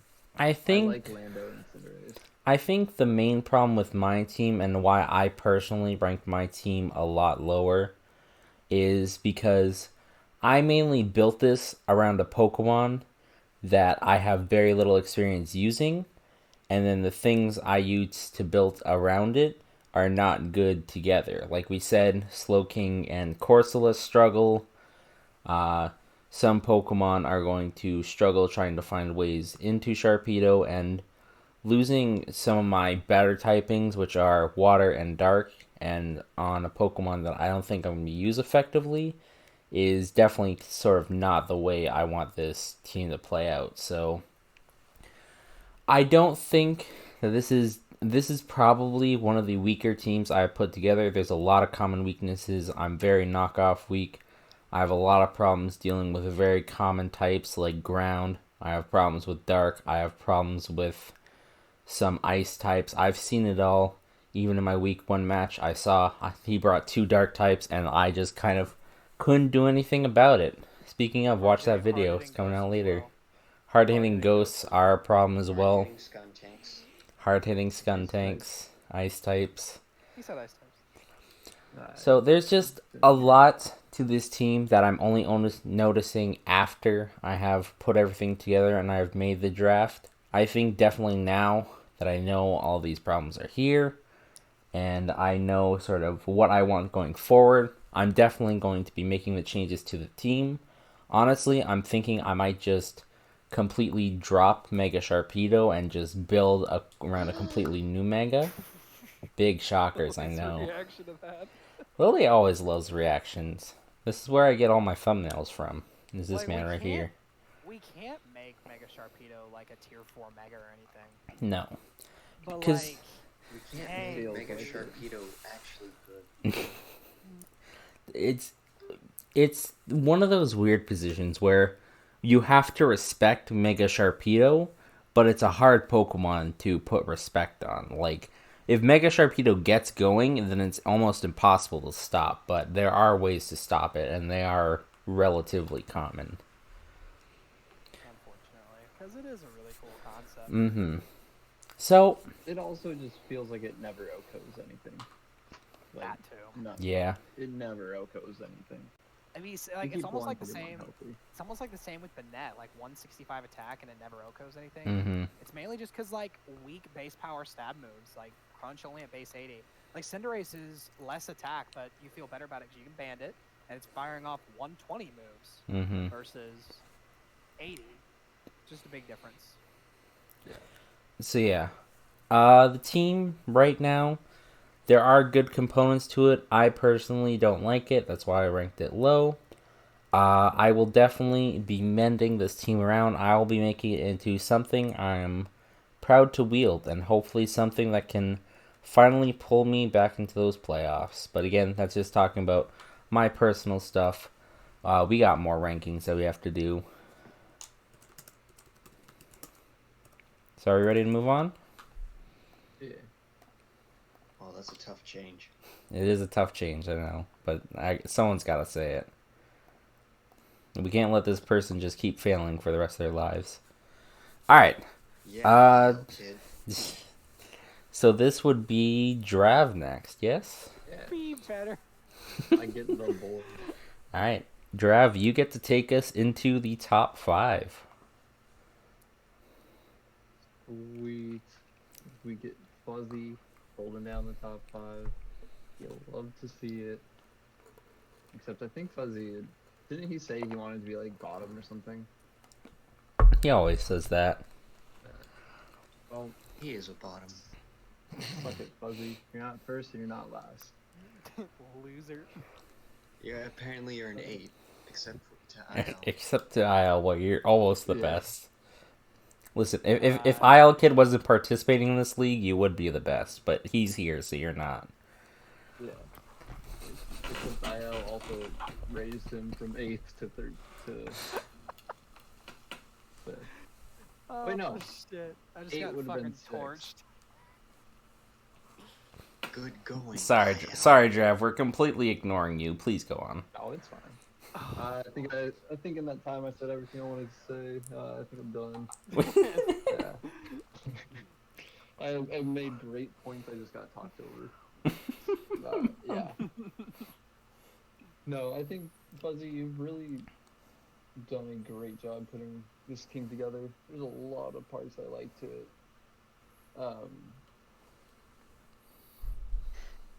Just immediately blanked. No, I think Celesteela hasn't really done a whole lot in the league, so I'm excited to see you use it, see what you can do with it. I think it has a lot of interesting support to the team, like high tier, low tier. Like obviously Garchomp is really nice with Celesteela, but you have Flash Fire Colossal, you have Bolt Absorb Lantern, like weird like lower tier support as well. It's just a lot of synergies throughout the whole thing. Nice speed cap with Mega Pidgeot, and then you have a lot of Pokemon above base 100, so you have a lot of options for Scarf. And you don't even have to Scarf. Like, Garchomp gets its +1 speed boost now so easy. Priority from Comfy. It's just nailing a lot of boxes really, really nicely. Good synergy, insane like offense, and then a lot of just great walls and checks that can heal pretty well. It's got a lot of hazard control. Garchomp is a great rocker. It forces switches. You have Deoxys to spam rocks and spikes. Colossal rock spikes and it spins. Pinsir even gets rocks. Pinsir is a great low tier pick. Big fan of that. Mm-hmm.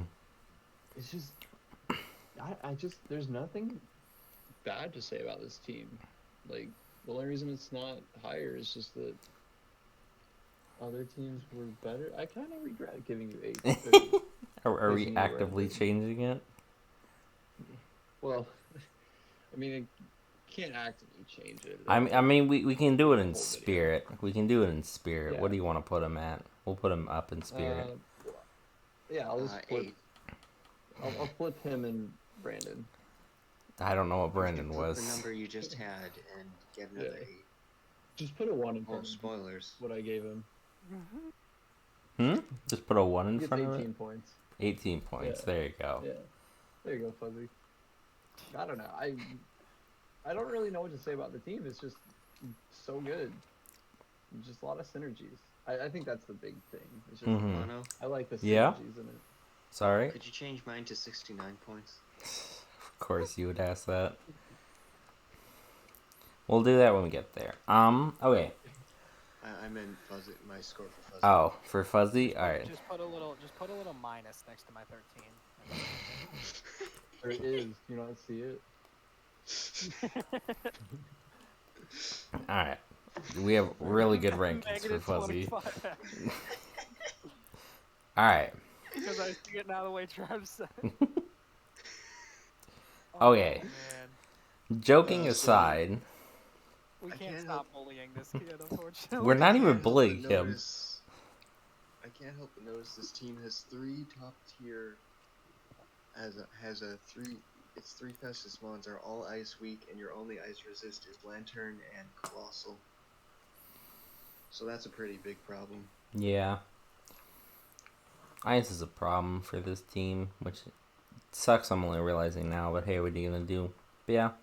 There are a few things on this team that I think hold those sort of weaker points. Like we said, the ice weakness is pretty prominent amongst your top speed tiers, and with your real only resist being lower tiers. Technically, Steela does do a decent job, but again, it's neutral, so it can only take so much without its main recovery options of Leech Seed or Lefties. This team... The team's very knockoff weak. The team does have a knockoff problem as well. A lot of this team likes having its items. Like we just said, Steel likes having lefties. Colossal likes having boots because it technically takes 25% from those rocks. You have Pokemon like Pinsir who likes to run either choice options or likes to run those boots.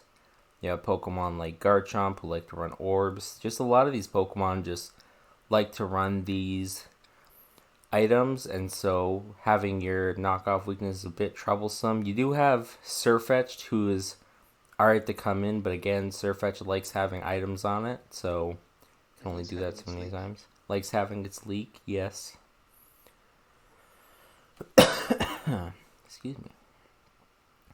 But yeah, this team does have a lot of good stuff to it, I would say.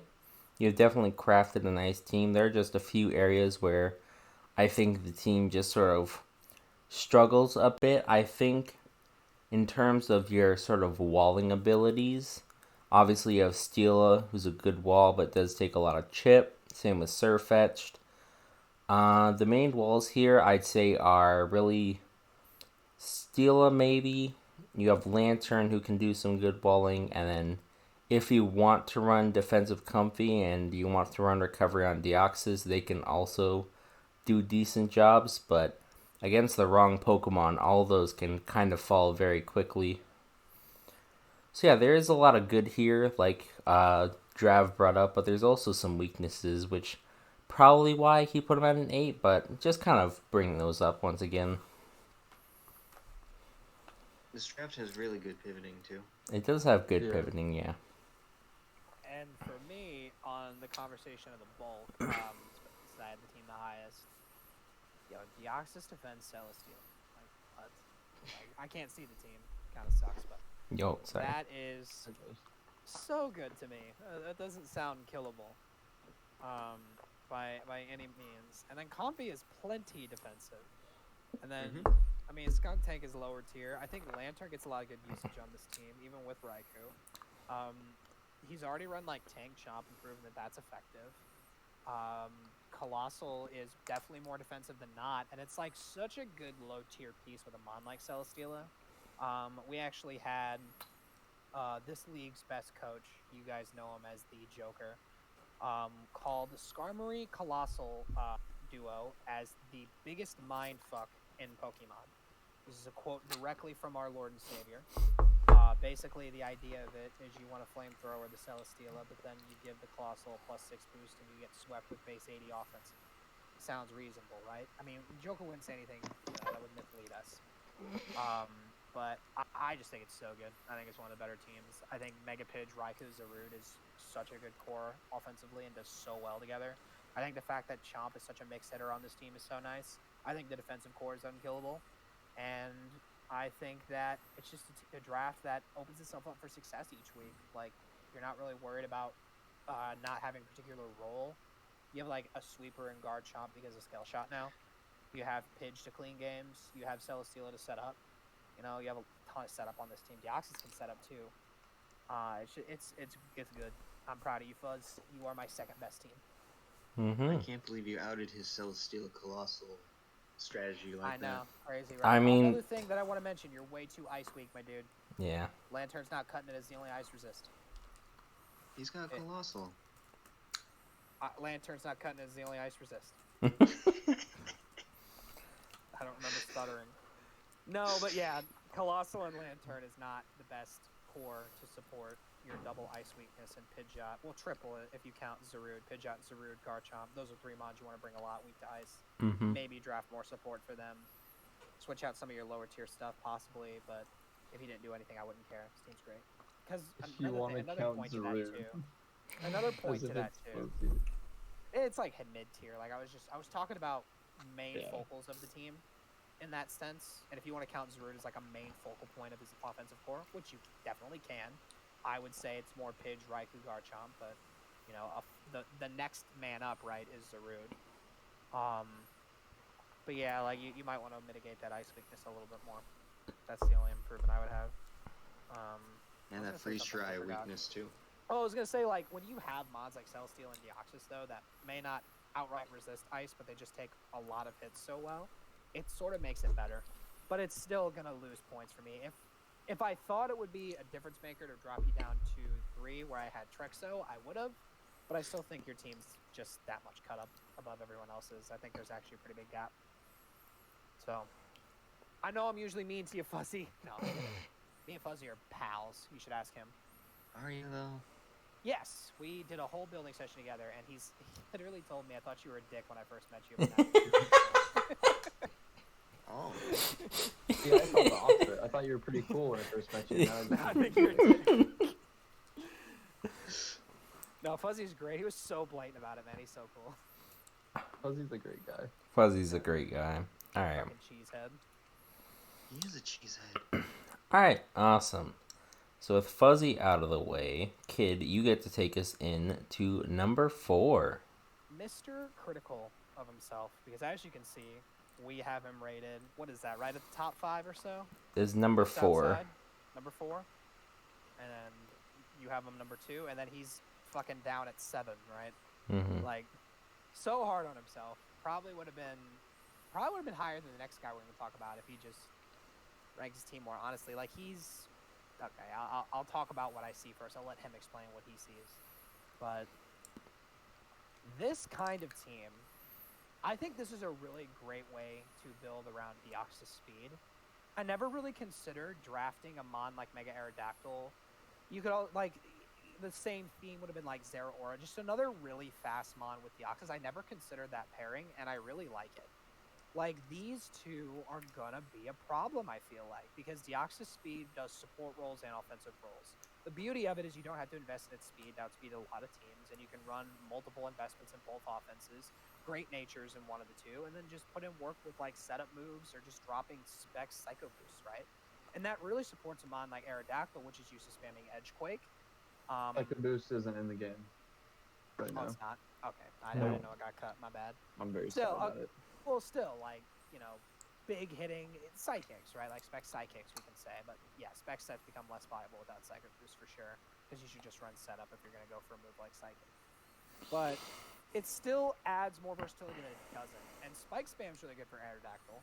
I will say steel types are a bit of a problem because that conversation we talked about a little earlier, like Aerodactyl does have a nice attack stat at 135, but it's probably going to miss out on key KOs on like fatter steels that pressure it out because like a steel type that has heavy slam or even gyro ball like would be kind of a problem. So steel types in general can be an issue for those top two, and then you just add Mienshao to that, and it's like, no, they're not.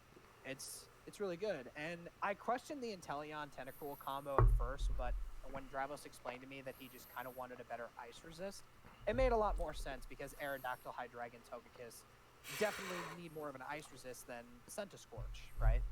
So it made a little bit more sense to me, and they do serve different purposes. Tentacruel is a lot fatter and mainly goes for Scald Burns, where I feel like Inteleon just wants to run Hydro Pump all the time. Inteleon is another excellent speed tier. Like, it's like speed kills with this team. I feel like it's really focused around faster threats, putting in a lot of work. And I understand, like, Trick Room's a thing, but, you know, Centiskorch is still pretty slow.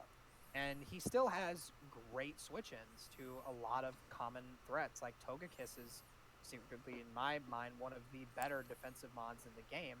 And it sort of justifies that with that double flying pair, because whereas it does spam Air Slash, it's not necessarily good bird spam, whereas dual wing beat is very good bird spam. Yes, they share multiple weaknesses. Yes, that is a problem, especially with the ice resist. Sorry, my brother was calling me. I have to return that later. But very, very good offensive pressure, 100%. Like between Hydreigon, between Inteleon, between Mienshao, like Deoxys speed setting up spikes. Tons of setup with, like I said, Hydreigon, Aerodactyl, Deoxys. And then even like good lower tier hitters and like Centiskorch and Luxray. That's actually a really solid combination due to just out waters typically being a problem for a mon like Mega Aerodactyl. In Luxray's case, I mean. And then Centiskorch pairing nicely with Luxray to, had a thought. I guess for grass types. Yeah, that's what I was trying to say. Sorry, I completely brain farted there. But I will say, yeah, the lack of this team is defense. Because that's what he was saying. This team is not much of a defensive backbone. That's what he's probably going to tell you. And yeah, this team does lack defensively. As I just mentioned, multiple big ice weaknesses. You need to double up on water to help that. Not too many great defensive stats. Like you have Tentacruel with okay HP and good special defense, but abysmal defense. Togekiss is pretty much the only exception to this rule. Defensively, this team struggles with like some kind of defense that you can exploit. Steelix, not really licky either, but like Steelix, worst special defense. Decidueye, sorry, worse defense, right? So it can be a little one-dimensional in that sense, but it will take better prep, but the tools are there for a core like Togekiss and Tentacool to work effectively as long as you're utilizing Steelix really well. So just because you're utilizing lower tier bulk like Steelix and Licky Licky to keep you above water against like Bolt Beam coverage or that type of thing, it's not terrible. It doesn't make for the best defense, I agree, but when we analyze these teams, we think about it offensively and defensively. And I feel like you generate enough pressure to force switches, threaten end games, and do what you need to do while at the same time sustaining the hits you need to sustain because Togekiss is a sponge. Steelix really supports it well. Licky Licky is actually supported by Togekiss because its one weakness is quad resisted, and Tentacle's good fighting resist too, and might only be base 65 defense, but there are a lot of close combats that don't actually two-shot it because of Black Sludge, what have you. So I thought that was really interesting. And then he also ragged on his speed tiers, and I wanted to share this point. I know I've been talking a lot about Dravos, but I'm done after this. I wanted to share this point because I thought this was so fascinating about his team. And it's sort of moot with Mienshao, because whenever I was doing this little investigation, I was going for under the guise of Inteleon and Hydreigon, because I thought that was really funny. But there is one speed tier, and it actually still works with this. Because if you guys didn't know, Modest Inteleon hits 105 speed, 339. So the speed at level 100 is 339. That equates to base 105 speed. So in a sense, if he wants to run Modest Inteleon, there are two Pokemon in the game, Scarfed, that can outspeed his entire team. Because probably not going to Scarf Inteleon. Don't have to worry about it being Modest because they naturally outspeed with a Scarf. With their boosting nature. In this case, both of them probably timid. There's two Pokemon in the game that threaten this sort of thing, because he's talked a lot about like Scarfers fucking him up. There are two Pokemon in the game that actually Scarfers kind of create a problem for you, that they outspeed Modest Inteleon anyway, so they can just run that speed and then run Scarf and then outspeed your whole team in a sense. It's Leopard and Pyroar. So basically what I'm trying to say is bring those two in 6-0 Dravos. Yes. Or Scarf Regieleki. That also outspeeds the whole team. That does do that. But I just thought that was really funny that the only mon that fits that criteria, two mons, was Leopard and Pyroar. And you were so worried about that. So that's it. I'm done. So you say Leopard. Does anybody have that? No. Those are the only No. two base 106s. Because, again, Inteleon hits 339 speed without a Modest Nature. That is base 105. So there's only two base 106s in the whole game. And then, like base 107, Inteleon's just going to run Timid at that point. But, yeah, just thought that was funny. Okay. Travis, you want to explain why you hate your team? I don't know. I'm just so sick of looking at this team, dude. After that draft. Okay. I think I think I can speak for Dravos himself, unless he wants to say himself. But I think the big problem with Dravos not liking his team here is because he believes that he had a much better team that was already waiting in the wings, but unfortunately, everyone decided to point their lasers at him, and he got sniped the most, probably in one season, I would say, that we have seen so far. It wasn't even necessarily, like, the most snipes, I don't know. I don't know if it was, like, the most, but it was also key snipes. Like, that it was Pokemon that I was planning on building around. Mm-hmm. So it's just like, okay, well, the whole rest of the team is useless because I don't need them. There's nothing to build around. It's just, yeah. So a lot of this team ended up just being like, all right, let's get through the draft so I can just see what's left. Yeah. And I mean, just being so Bolt Beam weak and having such a hard time defensively and having to utilize your low tier mons is pretty much the only reason why you're number 4 for me. This probably would have been the best team, just a few different things. I feel the same way about Fuzzy though. Like a couple different things, he could be better than my team for sure. No, just what I had. Yep. I think we've said that about like every team. Like Because well it's before true. the PR.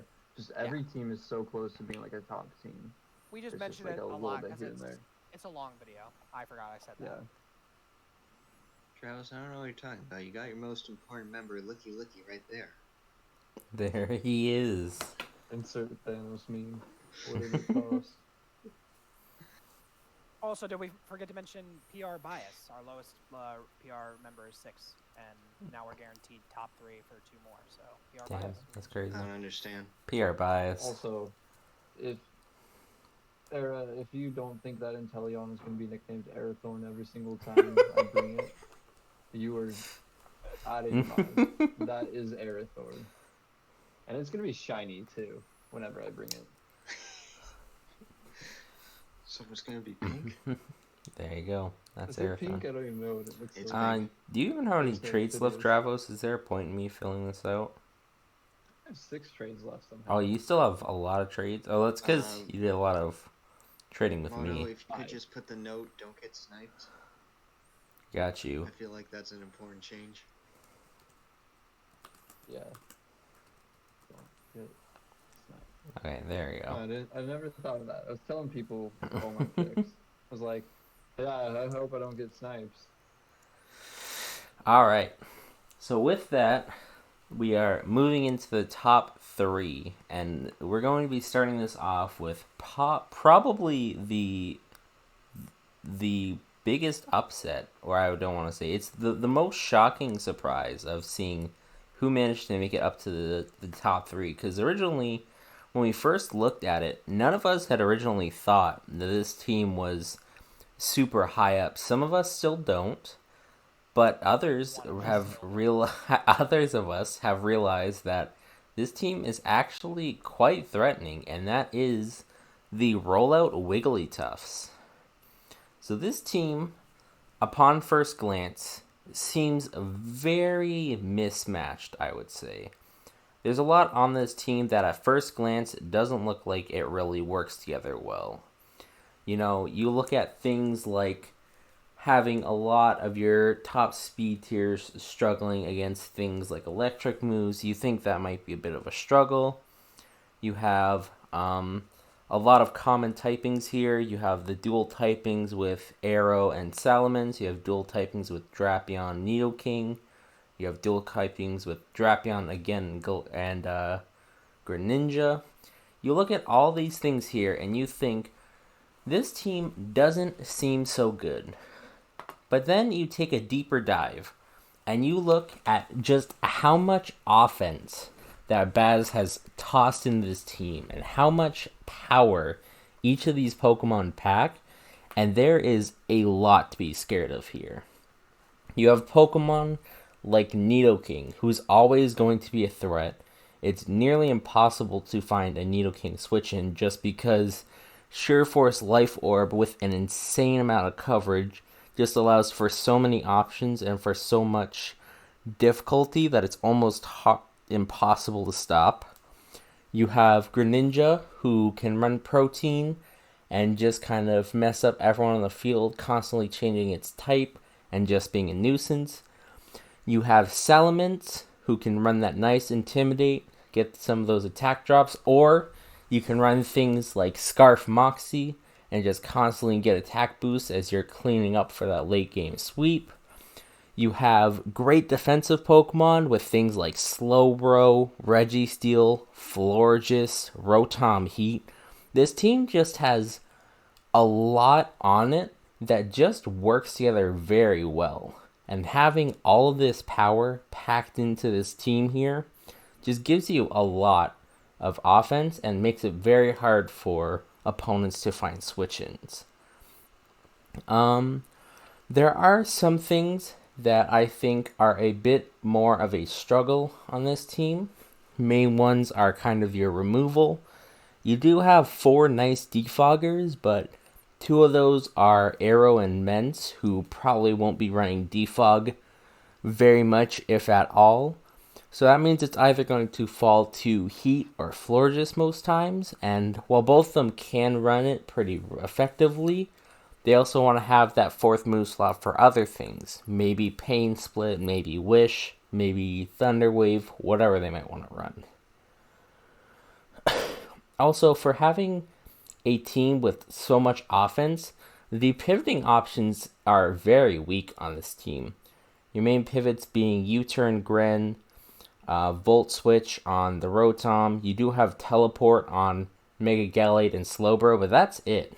So, for a team that's very offensive like this, you want to have a lot of pivots. So that way you can constantly be swapping in new offense and constantly be catching your opponent off guard.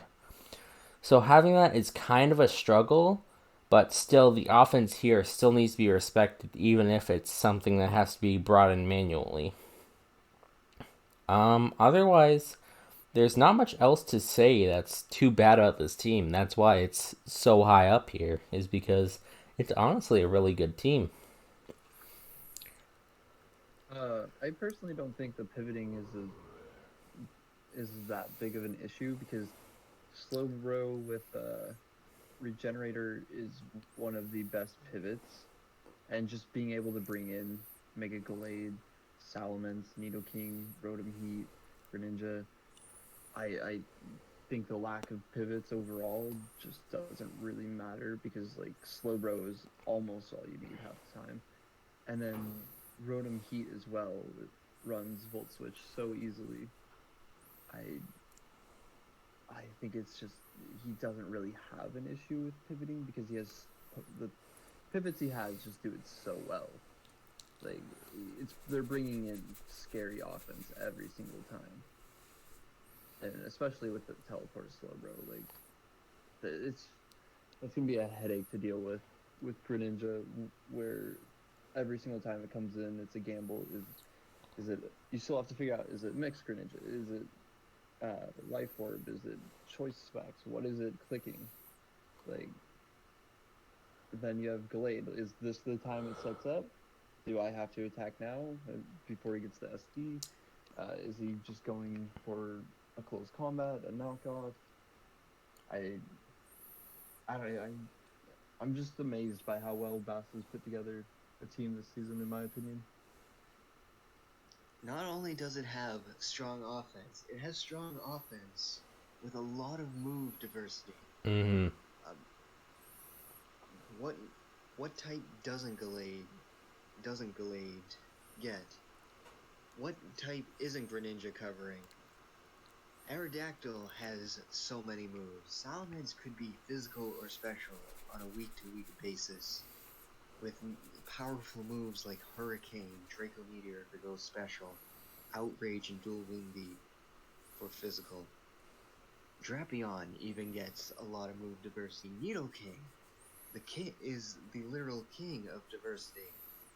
Slowbro, you don't know what exactly it's gonna run week to week. You have a lot of move choices you gotta cover when you prep for this draft. Why do we make me go last? I have the negative things to say. So they last. You could not. So they last. Alright. Well, I guess I'll sort of quickly brief Tear him about down. why I think it's a bottom 5 team. Tear him down. I think my fellow cohorts are sort of overvaluing some of the mons on this team. I am not convinced Aerodactyl is a viable offensive threat. In terms of it being a piece, that makes sense just for starts. But when you look at this team in a role perspective is when I feel it starts to get a little underwhelming. Think about what members on this team are going to be consistent offensive threats. And I see Greninja, I see Mega Gallade, and I see Nidoking. Salamence is best used as a mid to late game cleaner. And whereas it can be used with special sets, when you think about it and the reason he drafted it and the role that it serves, it unlocks the offense in a different way. So I'm just saying the frontline support of mons like Nidoking that want to come in turn 1 and deal damage. Mega Gallade, which can certainly do that. It does have setup sets, but I would say it's more commonly to come in and click close combat. And then Greninja to provide a lot of support offensively, and also force a lot of switches as well. But to me, it's very limited. Like Rotom Heat can be offensive, but on this kind of team, I feel like it needs to be more defensive. I'm not impressed with Aerodactyl entirely as a mon, especially regular Aerodactyl, which doesn't even get the Tough Claws boost, which made it good in the first place with Dual Wing Beat. That made Dual Wing Beat viable in the first place. I still don't think there's any reason to run flying coverage on Aerodactyl because it's still so underwhelming with base 105 attack. Drapion is like a lot of we're giving you a little bit of crap at first. That was one of the things we were talking about. Why Drapion is on this team. I get wanting toxic spikes, I really do, but a common thing with these kinds of drafts, we keep doubling up on typings, man. I mean, there's two waters. How does Slowbro really support Greninja or Gallade for that matter? Being also sharing the psychic weakness, like that's not really supporting your top end threats with high draft capital. Yeah, it helps the ice weakness out with Salamence, but there's still more of an issue with Greninja and Gallade. And I told him so much because I told him I would call him after I was done. Sorry about that, guys. Tisk. Yeah, it's my brother. And I just feel like that's what I said initially. It might be a little overvalued in some of these value mons. And Florges has proven it time and time again this league to not be that great. I know we make jokes about it getting swept with me and Lily, but in the wrong matchups, it really can be set up fodder. And I don't think it provides much more to the team in this generation with how many fairy resist I feel like we've picked up. And that's the only moves it gets is fairy. It's very one-dimensional. Steel is good. I feel like Registeel is a good pick for this team. I don't have anything to say about that, as well as I find Gourgeist. But yeah, I think I've made my case. Like it's just, in a roles perspective, I'm not impressed, is what I'll say. But I just want to clarify one thing real quick. You said Florges only gets fairy. That's not true. It gets grass. It got grassy glide now, so that's my bad. It does get psychic too, to be fair. no, grassy glide only. No, okay, it just got grassy glide. I guess they Yeah. cut psychic. Yeah, but they obviously think you're one of the better teams. It's definitely, I'm definitely proud of you. We'll say that. I'm definitely proud of you. You're getting a lot better at drafting. Like a lot better, like quickly and rapidly. And I feel like no doubt you'll take this feedback from all of us next season, put together another really good team. But for me, it's just bottom 5 right now. Yeah, you're getting better, but you're still bottom 5. You're Get bottom hard. 5. It's just like these teams are so close together, like I keep saying. Like Would you feel? This team is like 2 transactions away from being better in my mind, and then it would kind of go to the best team probably with my 5. Yeah. If that Ursaring was a Zangoose. That Ursaring is the same as man, I'm telling you. No, Ursaring I actually respect. I respect that pick because it gets guts, which is better than Toxic Boost. Yeah. It's so slow and dies to everything, but that one One hit it Zangoose off. away from top 2 teams. One Zangoose away. One Zangoose away. As No, I someone do who agree is- about the about the Aerodactyl. I think it could be a better. Could have used that tier 4 for a better pick to support the team. Yeah, and I would say like, oh, Bird Spam, but like Salamence does take advantage of Dual Wing Beat because it has a higher attack stat and setup. Aerodactyl's hitting on maybe a banded Dual Wing Beat, but it's still probably just better to spam Edgequake. And for that, there are other better mons for that. It's really just a speed tier pick, which you gotta respect, right? Mm-hmm. But he also caps like a ninja, which Right. is fine. That's more than fine. Yeah, I would switch out Aerodactyl. I don't even care if it's a different rock type. I don't really like it. And this, I thought I'd like it more. I thought I was gonna be really high on Aerodactyl after the Dual Wing Beat and Dragon Dance change. As Higher someone on who Mega Aerodactyl, but not regular. As someone who has drafted Protean Greninja previously, I can say I have no problem with doubling up on a water and a dark type because Greninja is a fake water dark type. True. Protean. I get that, but it does remain one of the two. And when you want to utilize your strongest move in Hydro Pump, you now can't use Slowbro as a switch-in if they switch into something to counter the water type. That's the point I was trying to make. And then it actually goes in the same vein for some of the matchups for like the dark type. because there are a few fairy resists on the team, but they get chipped pretty easily outside of maybe Florgus, which is set of fodder. So Okay. So good with job, that, guys. yeah, good job. And then with that, Draft. Bottom 5 team. we get to move on to number 2. Speaking of bottom 5 teams, Do we have to talk about this guy? I mean, I guess we have to. best team in the league, IMO. Just saying. All right. This team has a lot going for it. Its defensive cores are pretty on point. We got Gliscor, Suicune, and Bronzong covering each other pretty well. We have some strong ass offensive threats in Kyurem Black, Lopunny, Vikavolt, Chandelure. Just some huge attack stats.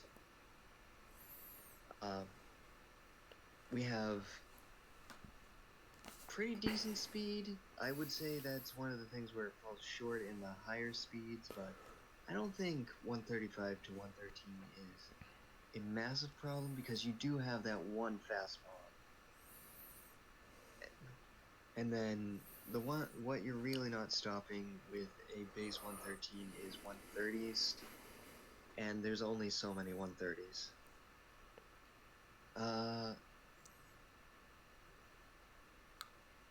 We have Grimmsnarl, who really helps the offense. It covers Kyurem, it covers Lopunny, it provides screens, so maybe you can even set up with these offensive threats. Superior is a great at wearing things down, not just with Leaf Store, but with Leech Seed sub spam. Regirock, despite what IO Kid thinks, I think is a solid wall as well. Maybe he won't bring it as often as some of his other walls, but I think he will find weeks where it is the perfect fit for the team. Suicune Gliscor is going to be very annoying to break. We got Gliscor absorbing the toxics that usually are Suicune's downfall, but even then, Suicune has the very annoying rest sets to mitigate toxic for the times where maybe Gliscor doesn't want to switch in. Suicune and Bronzong are gonna absorb literally every ice move that you're gonna try and hit this Gliscor with to break it down. Really solidifying the fact that it's going to be a tough tier 1 mon to break.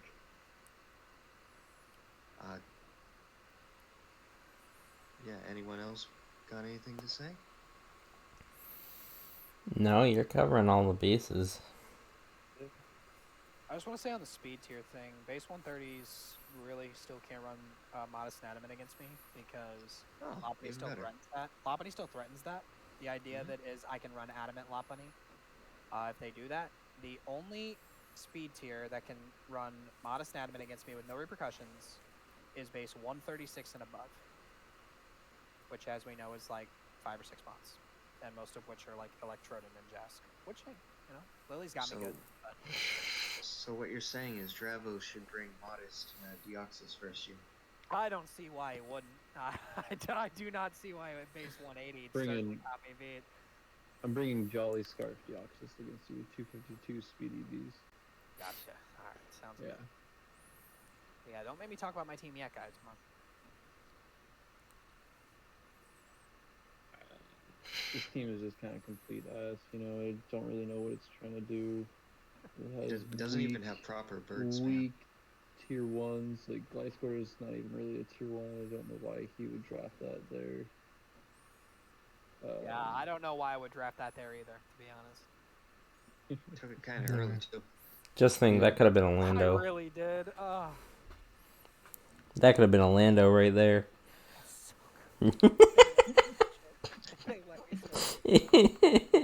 Yeah, really interesting choices there. He took Gliscor over Lando, same tier. what's going on with the team. I did not know I was going to be able to build around that point gap because I lost 60 points with that little stunt. The whole Pokemon. But I think it worked out. I made a whole ass video. Go check it out. Yeah, it's just ILKid or whatever. Actually type that in YouTube, ILKid or whatever. It'll come up. Is that it? We're just plugging the YouTube for your description of your team? Why wouldn't I? I mean, it Subscribe works. to ILKid It works. At ilkid or whatever.com. Yeah, that's the one. ISLE It works. space KID. No, but I go into great detail about why I think this is the best team in the league and one of the better teams I've drafted in a long time. And one of those big reasons is defog Dodrio. Just to hit some Yep. of the notes, I think that I utilized every sort of aspect in the best ability. Like I have two really Pokemon. solid I would say really solid tier 5s that they're talking shit about Dodrio, but I'm excited to Lily didn't like it, but I'm excited to see. I mean, it's base 110, base speed and attack, bird spam, right? Like that's kind of why I got it. A step down from knocked out, let's be honest. Honestly, yeah. You could have gone for Firo. And having Serp, the only other mod of the Lopuneb of base 110 was probably me too, despite Kieran being so close with 95. But yeah, I basically just think that I have a really good offense and like a really sound and built together defensive core to support that offense. As you can see, I check a lot of like the resistances. Like Kieran's big weakness to fighting is covered in Gliscor. The psychic weakness for Lopunny, Bronzong fairy weakness for those two, Bronzong Chandelure. Pretty much any of my best mods that you look at, like the Superiors and the Megaloponies and the Kieran Blacks and even the Chandelures for some of my potent offensive threats. You pick that out, I can find resists for that typing. That's just why I like it so much.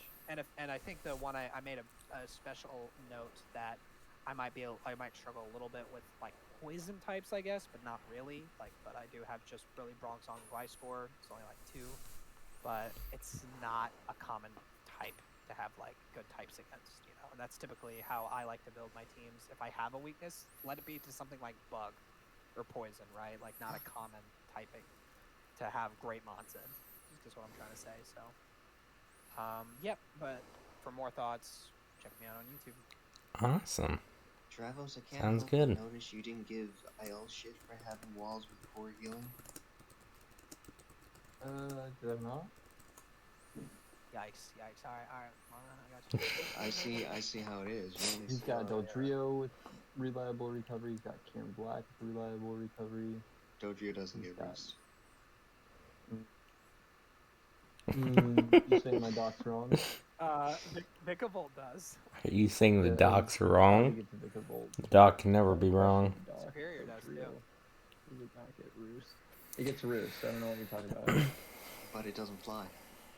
I'm literally checking right now. Validated. I think Grimmsnarl gets first. Dodrio has Roost, so Dodrio yumps. Dravos is mad. Dodrio has Actually roost, mad. so. it has Roost. Okay. All right. Does it get jumped? It's in the dock. It has Roost. It's good. Okay. No, it gets All high right. jump. All right. Thank you. We wish it got high jump kick. Unfortunately, we have antagonized the wrong person because now Drav has to introduce the arguably best team in the league. Y'all simping, just saying. You really are. Yeah. Look how the intellects have him lower. Even I'm simping. Lily said that if I didn't rank him highest, he wouldn't help me rebuild my team during the draft. So I never said that. I he heard him. also said he would deny it. I don't even know who you are. Yeah, sure. Oh, God. I just think it's a pretty good team. It's got a dragon. It's got a nice type. It's got it all.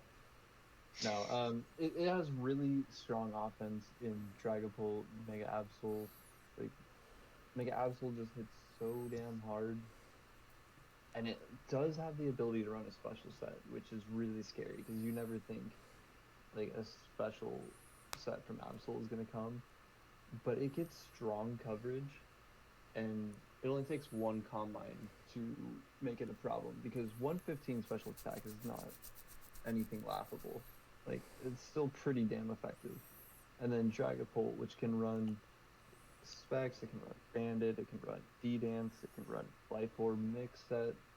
It's just a lot of insane offensive power in the top picks, as well as some great pivots like Infernape, which is also capable of running mixed sets. Let's see, Articuno's a good wall that pivots. Electros is a great wall that pivots. And then even like the lower tier picks, like you might be thinking like, oh, Luminion's kind of ass, but then you realize that it has it's only 3. It only has 3 stats that are 69. So then you instantly realize it's a great Pokemon. Like, that's not an accident. 69. Yeah. But no, and then it also has like Miltank, which is a great Pokemon. It's great tier 3, great rock setter.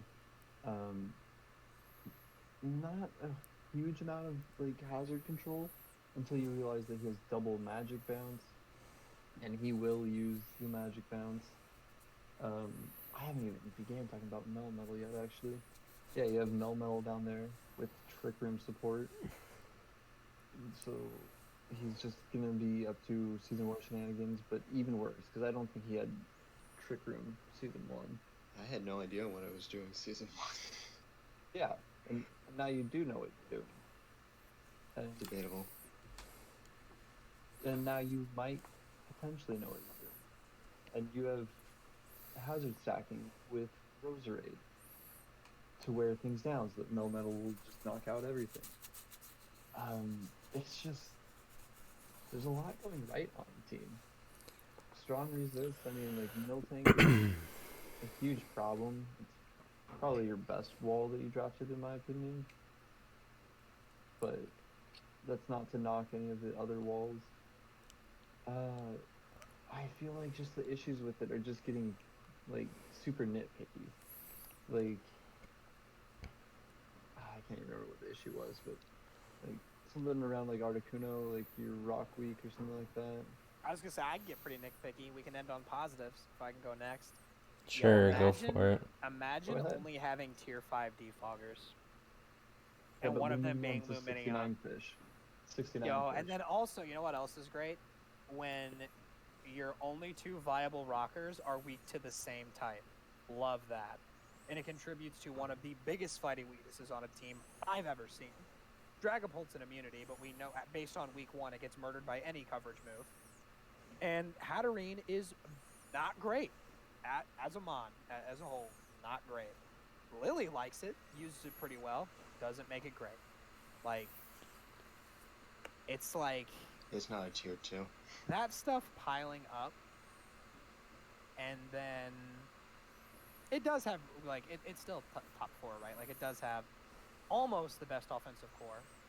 I forget what mon you're missing. Greninja. Greninja. Torrent Greninja. Yeah, Torrent, Greninja, Dragapult, and Infernape. Is That's the best offensive core in the game, It's like the Triforce of offensive Pokemon. according to the best Pokemon analyst I've ever had the grace of hearing. But I just am not digging this as the best team, right? Like, it's very solid. Dragapult, Melmetal, and Infernape are gonna take games.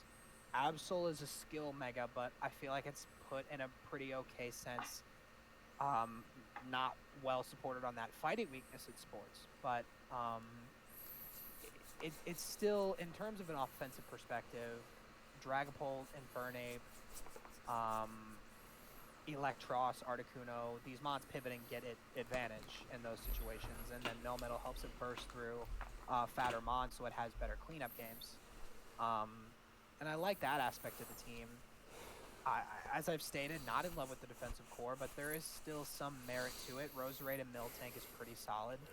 I would, it's not Ice Weakness I would ride on, actually, but I would even say, like, Miltank and Roserade is actually some of the best ways to take Scald on all of our teams because of just healing capabilities. between Natural Cure and Heal Bell and just not caring about Scalds. This might be the best team against Scald, right? We can say that, despite having a Melmetal and a Dragapult.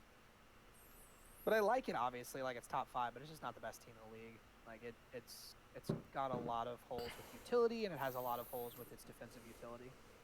Now, Mono and Lily kick us off and say nice things, so we don't end on bad notes. I Or suck. bad things.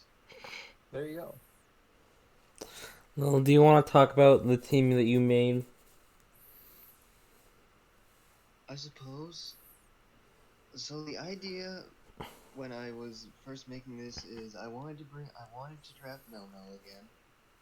Because I felt I only drafted it when I was still like relearning Pokemon.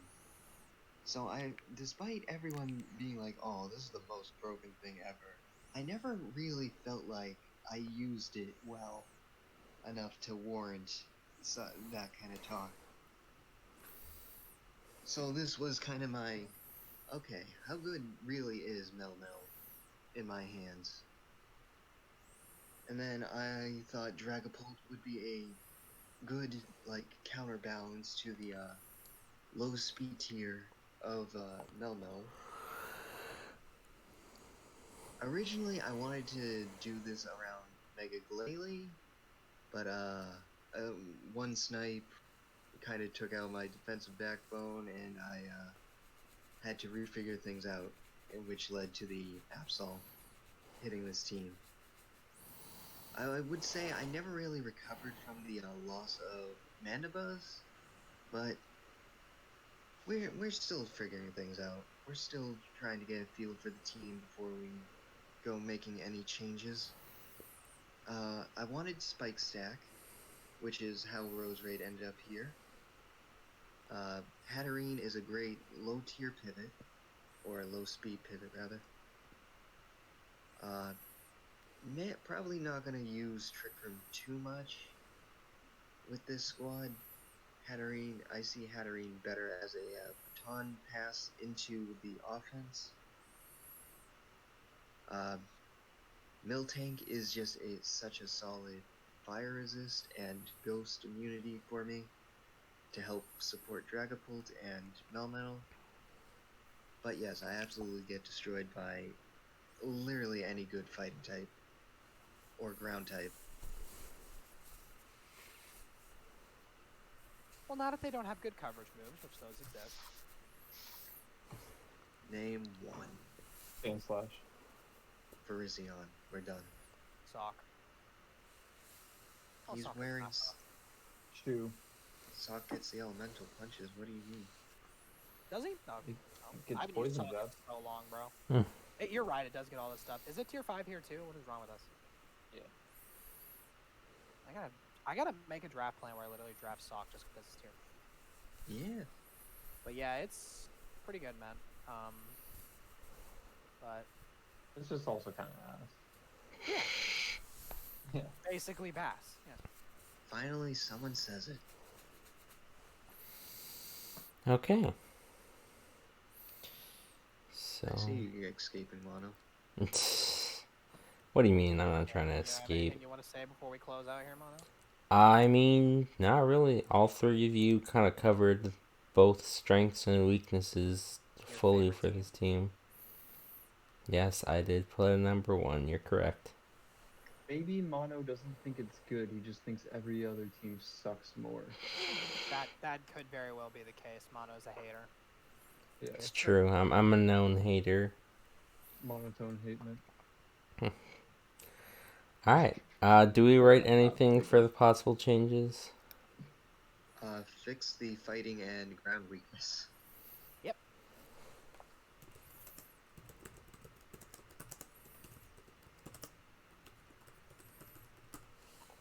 Okay. So then with that is the end of our little video here. What? Yeah, no, it's crazy. Those 2.5 hours basically flew by. His end?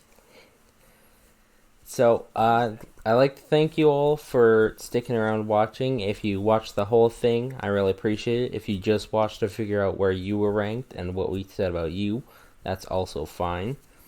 Like I said at the beginning, feel free to reach out to any or all of us if you have questions about anything, whether it be your current draft, changes you can make to your draft, or even if it's just, to help you build 1 week. Maybe hey, let's break up those PR people who are always working together and let's actually use them on other teams. That's a possibility. No, you like having this tight knit group here. Yes. I think it can be tighter knit group even. You We should think all just so? make our own group where it's just us individuals, solo groups. That'd be as tight knit as it could possibly be. That would be as tight knit as it gets.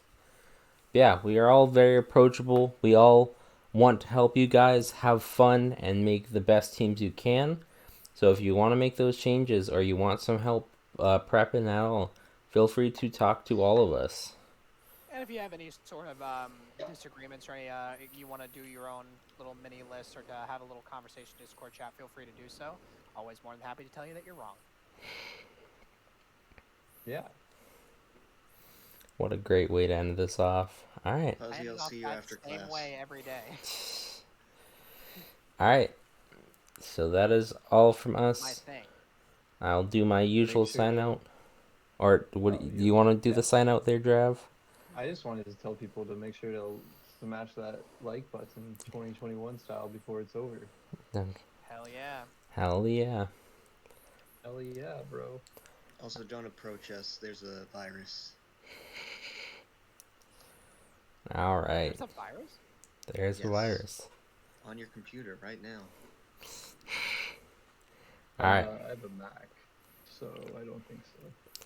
All right. So then make sure, everyone out there, that you all have a good morning, good afternoon, good evening, whatever time you're watching this, and goodbye.